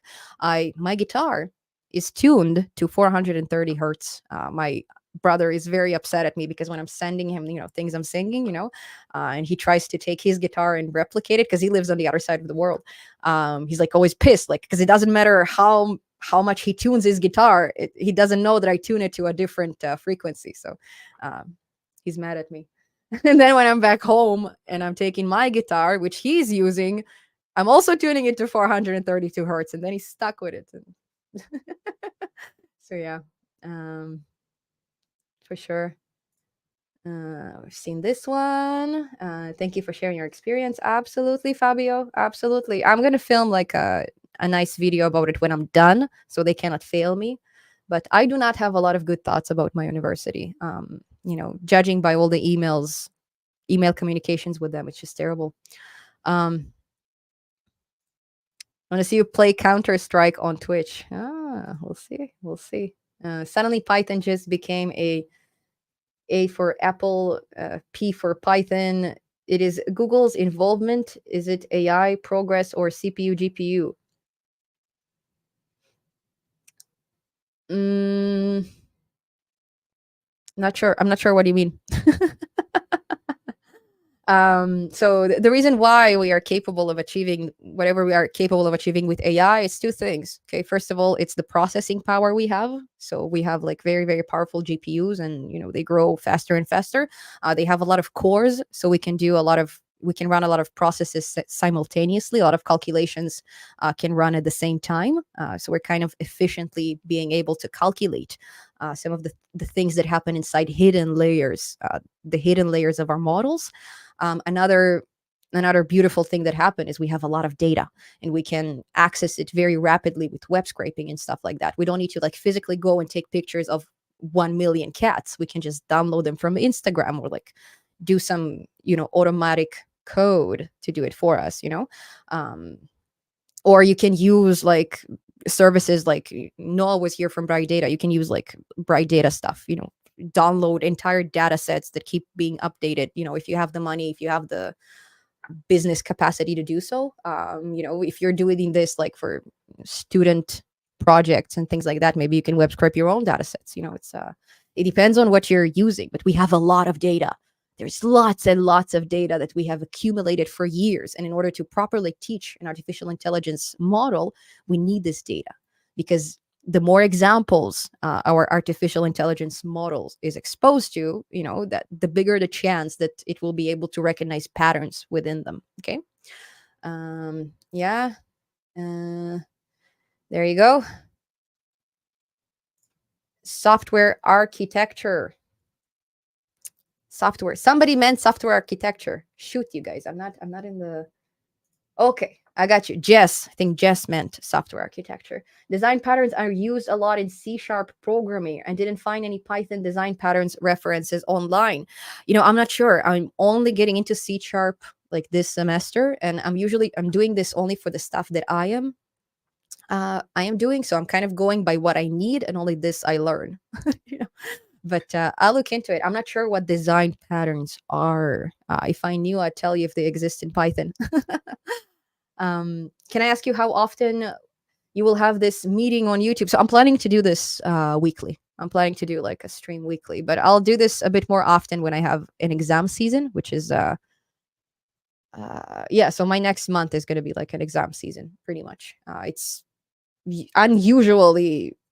unusually too close to the midterms exams, but I'll try to do this weekly. I want to be here, and if I don't have time to like film tutorials, maybe we can do some like coding sessions, live, things like that. um you are the nicest to me, teacher student. Even if my English is not the best, I understand you better than several people from India. So I try very hard to pronounce things properly, because we do have a lot of folks. I don't know if a lot, but we do have folks who are blind. They are programmers, but they cannot see. So very often when I say with capital letters, and when I say things like very very clearly, I kind of I'm trying to provide them a bit more accessible environment to learn. um that's one of my considerations. Another consideration is if we have a lot of international folks in the crowd, some of them do not speak English very well, or speak English very well, but not when somebody speaks it fast, or swallows words and stuff like that. So I'm trying to be extra clear. Another reason why I'm trying to be extra clear is because I'm an immigrant and I do have an accent, so I'm kind of trying to uh, work on my diction a little bit better. Um, Arjan Code has a lot of videos about design patterns in Python. There you go, Jess. Check it out. Check out Arjan Code. Aryan Code. Yeah. Hello to Alexander from beautiful Melbourne, Australia. Or are you from Sydney? I think you're from Melbourne. Great to see you here. Thank you so much for coming. Um, Design patterns are coding patterns common in OPP programming, OOP programming, such as singleton pattern, facade pattern, command pattern. Google for design patterns, gang of four later. Okay, okay. So I'm not familiar with the technical terms. Great to learn. learning new things every stream. That's incredible. You speak the actual native accent of every language you speak. How do you do it? I don't think I do. So I try to. I try very hard, but after you don't practice a language for a while, you kind of become rusty. I'm pretty sure that if I talk, um, if I don't notice it, but maybe if I talk Hebrew right now, you'll have a bit of an accent. And if it's not an accent, that would be like phrases that usually you wouldn't say. Like usually they're not grammatically correct in Hebrew, but I'm translating them from English, things like that. So the more languages you learn, the harder it is to balance between them, and you kind of mix between them all the time, so it's not very easy. Tobs, you can use design patterns in Python. I have done a course in Python and we had to implement builder and factory patterns. There you go. There you go. Thank you so much, guys. This is amazing. Somebody asked a question and like there's millions of comments sharing their experience. That's incredible. It's amazing. Thank you, guys. This is awesome. uh so thank you. I've been saying this. How long have you been programming? Because I kind of feel stuck since I'm 12, many, many years. So if you're stuck, make up a project. Think of something you want to build and start building it. Get on it. Let's go. Use my motto. Let's go. Unstuck yourself. You're the only one who can do it. When do we start with the new AI? I started it, but not a lot of people watched it. So think Sandy did. Hold on, I'll show you. I have 3 videos. The imitation game. Oh, there you go. That's the cover. That's the cover. This is the first video in my new AI series. Now, this is more philosophical than technical, okay? But I have an entire AI series. If you go to my playlists and you look at this lovely playlist where I already have 16 videos, these are much more technical, folks. Okay, these videos, and you can see them here, they are like literally teaching you about the core concepts. Okay, well, not the vlog videos, ignore them, and not my stupid neural network videos. This neural network like is nice, but it's really, really stupid. It's not as accurate as it should be. That's one of my first attempts to make a neural network tutorial, but that was before I understood what I'm doing like very, very well. This inference video, it's very, very nice if you want to load a pre-made model and you want to experiment with prediction. Just ignore the Docker stuff and all the Torch Tensor RT stuff. CUDA will help you learn about parallel programming using your GPU if you have an NVIDIA GPU.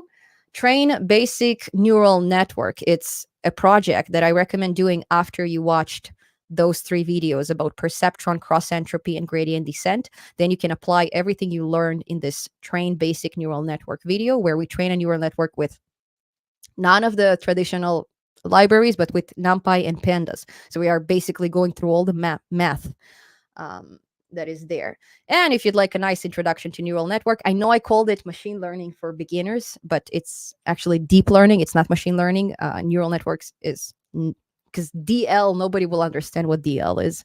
And machine learning was a bit more trendy at the time. So that's why I used ML there. But just keep in mind that it's DL. It's not ML. And this video will give you the first one. We'll give you a nice introduction about supervised, unsupervised learning. Yeah, so there's, oh, shoot. Sorry, guys. Shouldn't be showing this. Yikes. Yeah. Oh, thank you so much, David. Thank you for the awesome super chat. Hey there, you've helped me a lot in Python. Now I'm a JS person myself. Great. That's awesome. I'm also coming from JavaScript. I started with JavaScript, and then I've seen how, Python is a bit more aesthetically appealing, at least like for me. It makes like the JavaScript for loop look like it's a bit redundant and stuff. So I personally prefer Python, but I do a lot of development in JavaScript. I've done a lot of projects for school in JavaScript. So yeah, thank you so much. I really appreciate it. That's awesome. Is the song in binary? Lots of ones and zero. We're talking about songs? Okay. Oh, there you go. Do you write any songs about computers? Okay, I got you. I don't have a lot of songs about computers. Some of them have a political nature. Actually, most of them have a political nature. But no, I did not write any songs about computers. Um, I have one that can be somehow associated with anonymous. Like, I don't know. But no, not computer songs. Do we want to hear computer songs? I don't know. Like, my CPU is overheating. I don't know. I don't know if it's the best course of action, but it will be interesting to see for sure. Python's popularity is from its accessibility. A typical scientist, electrical engineer, technical person who doesn't know programming can pick up Python relatively quickly versus C sharp, C++. So the biggest difference is that Python is a language that is not very, it's not on a low level, it's a very high level language. So what do we mean by it? It means that you don't need to be specific. You know, with C++ and C sharp, you need to specify the data type of the variable that you will create later. So you need to be really, you need to reserve a memory slot for any variable that you make, and you need to decide how many bits it will take. So it will freak out anyone. So when it comes to Python, you use basic English, and it doesn't mean that Python doesn't allow you to control your software on a low level. You can control it. It's just that it is only it's a choice, right? If you don't do it, it's fine. Python will figure out all the hard stuff for you. So I do find it's very, very, very, very appealing because of that. um, I have benefited a lot from your Python series. However, I would like to hear your opinion on spooter spooderman. I have no idea. It sounds like a misspelling of spider-man. So a lot of the questions you guys ask me, I have no idea, because you guys, very often know more stuff than me, experience more stuff than me. I'm just one person. So yeah, Pep 8. I don't always use it. Mm. Thank you so much for the super chat. Yay, Martinez. Which other languages are you learning besides Python or planning to learn? Thanks for your streams and vids. Thanks so much for the super chat. That's great. So learning at the moment C sharp, but it's so similar to C++ that I don't know if it's considered learning. C++ I know, JavaScript I know, HTML, CSS, Bootstrap, jQuery, what else? P5.js. I can come up with stuff later on. Node.js. Web development stuff. I'm planning to learn everything I can, basically. Everything I can. I'm not gonna skip a thing. And yeah, thank you for the question. Thank you for the super chat. Design patterns like MVVM. Yeah, that means a lot to someone who doesn't know what it is. Streaming at 6 a.m. Sandy, are you streaming on your platform? Share a link, please. If you do, say if you're advertising stuff, if you're sharing your, projects, the things you're working on, definitely send a link. I am okay with links, unless YouTube blocks it or something. I welcome you to share your project. Please do, and don't feel like you need a permission for that. Just go ahead and share whatever helps you, whatever helps others is fine with me. Design patterns are pre-design pseudocode that allow for writing code that is more easy to maintain. Okay, so it's like a nice pre-made pattern that you can use for other languages. Cool. No, I haven't tried it before. That's cool. Like, if Python has it, that's amazing. I'll check out you guys' recommendation from before. Just because Python don't use as a UI framework, so possibly there is no concrete pattern for Python model view pattern. I don't know. It's the technical stuff that you guys can comment on. C++ is not good for someone new learning to code. I'm not good at this language, but now I'm good at Python and learn a lot from your channel. I can make programs for Python. It's easy and good. Yeah, I agree. I find that C++ is a bit more advanced. But I have a friend who started from these type of stuff. Okay, so some people they really enjoy to be explicit. Some people enjoy to be abstract. So it depends on what works for you. But yeah, Melbourne, Sandy, I remembered you're from Melbourne. That was my first choice. Okay. So that means that I am way off on the comments. Sorry, guys. I went to the bottom. Okay. Thanks for all your videos and resources helping me get through my PhD. Holy smokes, PhD! You can help me. as the gray hair in the room. Amazing. That's great. I am glad I can help you. Me on your PhD? How? What? I'm so humbled. Holy smokes. One more question. Python has a lot of libraries. How can a novice learn about them? How to write code when there is a random pandas or tkinter? Is there something that tells him use this library? Is there something that tells him use this library?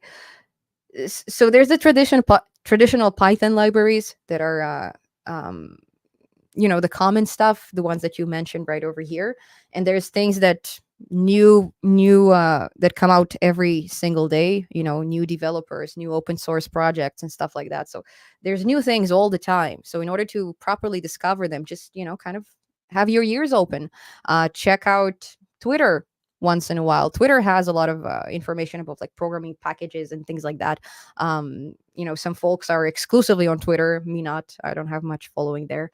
But yeah, it's something that you need to proactively search. It's not something that someone can recommend you. So if you're chatting with people, if you have like this Facebook groups, Discord groups, people share ideas. Even here in the comments, how many libraries people mention? That's like incredible numbers of comments have mentioned amazing libraries and advices. So just kind of do some networking, learn from LinkedIn is also quite good at that. Yeah, check out LinkedIn for that. But there's nothing that really tells you these are the libraries you should use, because there's new ones every single day. And if we stick to what already exists rather than, using the new stuff, will we ever have any progress, right? So, yeah. Okay, there's a song called Email by a guy called Source of Bob. Pretty funny. Okay, so there are songs about computers. Holy smokes, that's great. There's a song called Numa by Tool, and it uses some JavaScript syntax. I really enjoyed. I think it's Numa. I think it's the one. Let's see what else we have here. How are you doing today? I hope you have a wonderful day. I do, because I get to chat with you guys. Otherwise, I'd be a bit down. I've been a bit down lately. Life and stuff. Life of a Data Science Computational Array song. Holy smokes. You want no one to listen to my songs, basically.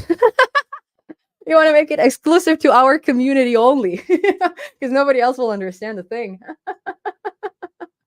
I was having fun with the videos on the laptop while I tinkered with twice MSI 280s, NVLink, and an MSI 3080 for AI ML work. Should have gotten a 16 gigabytes 40 series. Yeah. So I find that the NVLink, I don't know. Like, I do have an NVLink, and ironically, it's also it's two 2080s. Super, actually. That's my pre-built, the Alienware that you've seen in previous videos. It's like in the living room right now. NVLink, I don't find that it works as good as I expected it to work. I don't know. There's something about, you think you put two GPUs and things will be faster, but it's not always. It's pretty bad for gaming. So, yeah. So I'm going to get a 40 series too pretty soon. I don't think I can get away with it. But for this computer, for the Rogue one, for the costume build, we're talking about graphics cards. Okay, so I've seen this comment before. Great. There's also a song named God Wrote in Lisp Code. Pretty funny if you like the Lisps. Okay. Nice. Thank you for the recommendations. Not about computers. There's a really nice love song using algebra. Holy smokes. Using finite simple group of other two by Klein 4 Group. Great. Nice. Numa is so good. It's my favorite. Great. I like Tool. There used to, I don't know if they are now, but they used to be a very, very spiritual band, like very, very spiritual, like collective consciousness and, good energies and stuff. Let's see. You are a great teacher. Keep making awesome videos. Thank you. Thank you so much. Yeah, just Google what you're trying to do. The good part about Python is that there's usually a library already built. That's right. Like somebody already did the hard stuff for us. So that's why it's so great. Great. Fave movie of all times. Oh, The Matrix, like no questions asked. Well, actually, no, sorry. Lord of the Rings. There is a tough competition there, so I don't know which one I prefer more. But Matrix is like had a very big impact on me. Zeitgeist also. Zeitgeist I really like, but it's a documentary. It's not really a movie. Matrix. My cat's name is Neo. Is in Keanu Reeves, the one. So I really really enjoyed it, and I think Matrix raised a lot of philosophical questions. If you're interested in quantum physics, it's kind of let's not go there. Let's not go there. But yeah, I really like Matrix and Lord of the Rings. Holy smokes, I will consume anything from that Middle Earth realm. I don't care what it is. Everyone says that the Amazon series. What is it? Rings of Power. That it's such a bad series. It was terrible. I loved it. I hated the first two episodes. I didn't like them, but the rest of the series was pretty awesome. Like I really enjoyed it. So I don't know why people are mad. Like I do know why people are mad. I understand. But anything that has to do with Lord of the Rings, Hobbit, I'm in. Sign me in. All the computer games. Like I genuinely love this world that Tolkien created. I really really enjoy it. Yeah. Uh, Keanu is my god. He's a really nice guy. I think he's Canadian. Fact check me on this one. Yeah, I believe he is. Been great chatting with you all. I better go making PowerPoint presentations. Have fun. Enjoy your PowerPoint presentations. That's awesome. Matter of coder. Why use external library when we have a raw language code? Write your library yourself. Great advice. I agree. I agree. That's also nice. Like it depends if you have the time. If you have the time and if you have the capacity of, making your own libraries, absolutely. But then share them with the world. Make sure they're open source. Um, I am newbie in Python, so confused about OOP. Yes, I have some projects on GitHub, but those are worth the old white. For now that a time has passed since the release of the 40 gen of NVIDIA, I could finally buy my first RTX 2060. Only now you have it available? Wow. I thought that in some places they were stocked. I think you can actually buy the 40 series on Newegg. I'm pretty sure. I guess it depends where you are in the world. Some places, I guess, they don't have as much supply as other places. But yeah, if we go to like Canada Computers in Coquitlam, by the way, beautiful Lily, who is helping us a lot all the time, they have a lot of graphics cards from the 30 series. I'm pretty sure 40s as well. And there's also a song named I read this one. Great. Okay, newer comments. There you go. 2 of my friends have a dog named Neo. Nice. And 4 of them have cats with the same name. It's confusing. Who calls which dog or cat? That's right. That's right. uh, okay, what else? What else? Keanu's father is Chinese. I thought he's Native American. I always thought. I didn't know. I had no idea. That final simple group song is awesome. Netflix suggestions. I don't have Netflix for a while. But I do pirate the stuff that I would like to see on Netflix and I can't. So I don't know which one of it is Netflix or not. I have Prime right now. I have Discovery Plus right now. And I believe I'm still paying for Paramount Plus for some reason because I watched it. I watched the South Park stuff over there, like their exclusive stuff. And then I remember there was like I canceled my subscription, and then there was a movie called Interstellar that I wanted to show to my spouse, and the only place where we could see it, it's there in Paramount. So we're paying it since then. We need to cancel it because we don't watch it anymore. But yeah, it's these are the only streaming services I use. Now, my recommendation always will and always will be and always is Gold Rush. Okay, watch the series Gold Rush. It's amazing. Now, I specifically like heavy duty machinery. Like I like watching reality television of people who actually do some like intense work. So that's why I like it so much. Oh, thank you, David. Another super chat. Thank you so much. Does Django make it nowadays, or should I stick to JS? No, I think Django is like becoming the next best thing. Like I personally, from experiencing Django, like for building my chat app with it, wow, it is so organized. It helps you compare compenterialize con- content.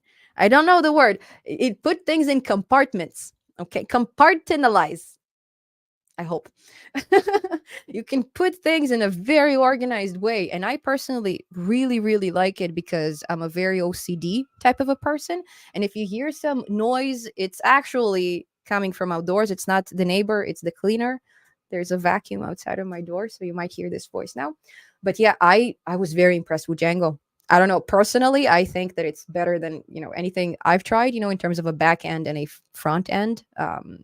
Because I like using Python when it comes to like interactions, and I like using Python for the back end. But if um, if you think that Flask is a bit simple, it's not comprehensive enough, Django it's amazing, amazing. I was very impressed.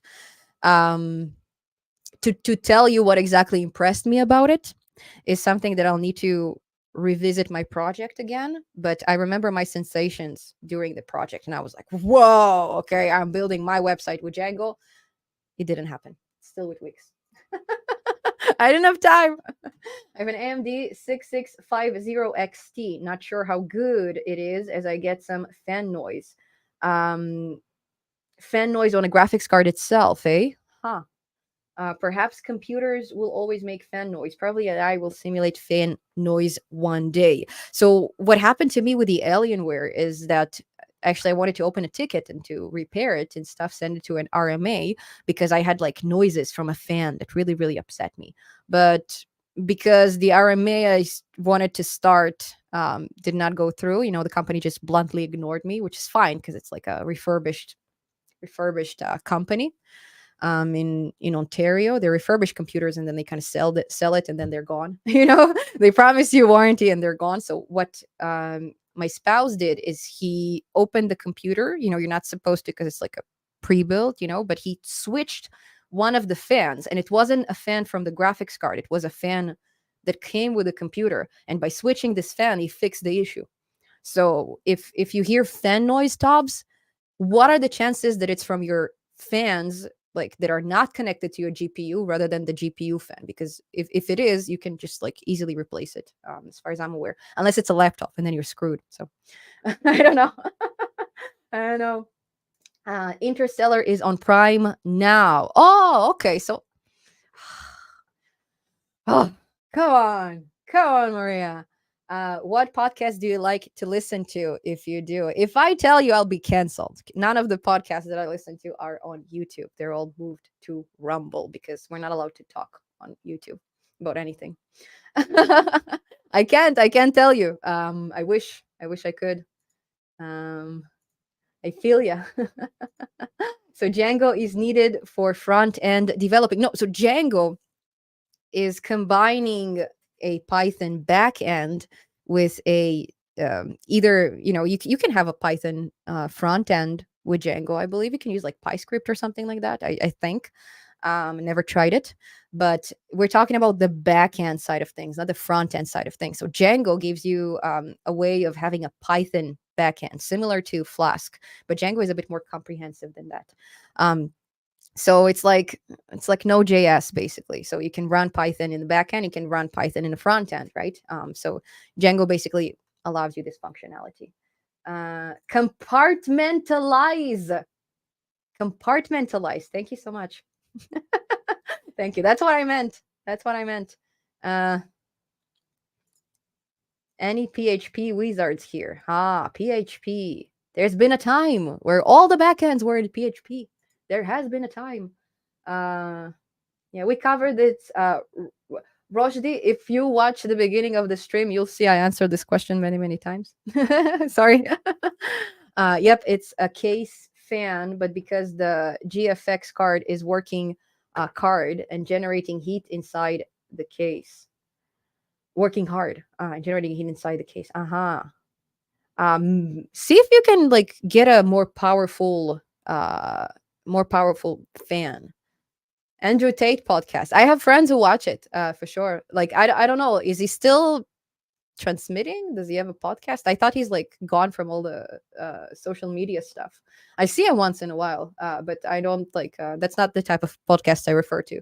I don't really watch like guru mentor type of podcasts. I think that's what he does, but um, I watch more like analytics of political events, these type of things. You know, when I go to the gym, I sometimes watch like funny podcasts. Depends where. It's not a good idea because then you run and people around you start hear you laughing. They think you're crazy. But yeah, I enjoy satirical type of stuff. Like just like things that make me laugh. These are my favorite type of podcasts. According to Wiki, and one of the sources mentioned, Keanu Reeves was born in Beirut, in Lebanon, okay, but grew up in Canada and holds only Canadian citizenship. So his father is not Chinese. He's Lebanese, eh? Father is American, but descends from Chinese. Okay, gotcha, gotcha. Thank you. Well, according to Wikipedia, okay. um, cool. Fast API, cat API, for many purposes. Thank you. I always enjoy watching your video. You have such a wonderful talent for breaking down complex topics in easy to understand way. Thank you for creating helpful content. Thank you so much. Anything code. Thank you so much. I enjoy it too. Out of curiosity, what is your native language? Russian. I grew up, I was born in Crimea. So I didn't know any other language until we immigrated to Israel. Then I learned Hebrew, and in Israel we started learning English. So I learned a lot of English, and then as soon as I was, you know, when I became a grown up, at the first opportunity I had to leave, I left. So I'm here in Canada ever since. Yeah, but I knew English before I came to Canada. מריה, על איזה אצבע שלך אני צריך לשים טבעת כדי לקבל permanent resident card. קצת מאוחר, כי יש כבר טבעת. But I don't know how it works right now, because I think if you're a programmer, Idan, I think you can find like you can do this like through a skilled professional type of thing. You can land in Canada with an actual permanent residency. I know friends who did it before. It takes a while. It's a process. You need to pay some money for it, of course. But if you qualify in one of the professions that Canada needs, you can get like a permanent residency here. Because like my spouse and I, we didn't do it like through marriage with other people. Like we basically did it through like a working experience, but we were physically here in Canada, so we did not land as permanent residents. We had like working visas, which was horrendous. It's a horrendous time when your employer holds you by the what. Your employer will make or break your future pretty much, and we had to go through it for many years. But there is a faster solution. It's called skilled workers, I believe. I don't know, check it out. The Canadian immigration website is like very clear. You don't need an immigration agent to do so. Just read what they say, and that you can do it. You said 1 hour ago that you don't go to the gym. Did I say gym? Oh, yeah. I used to go. No, you're right. I used to.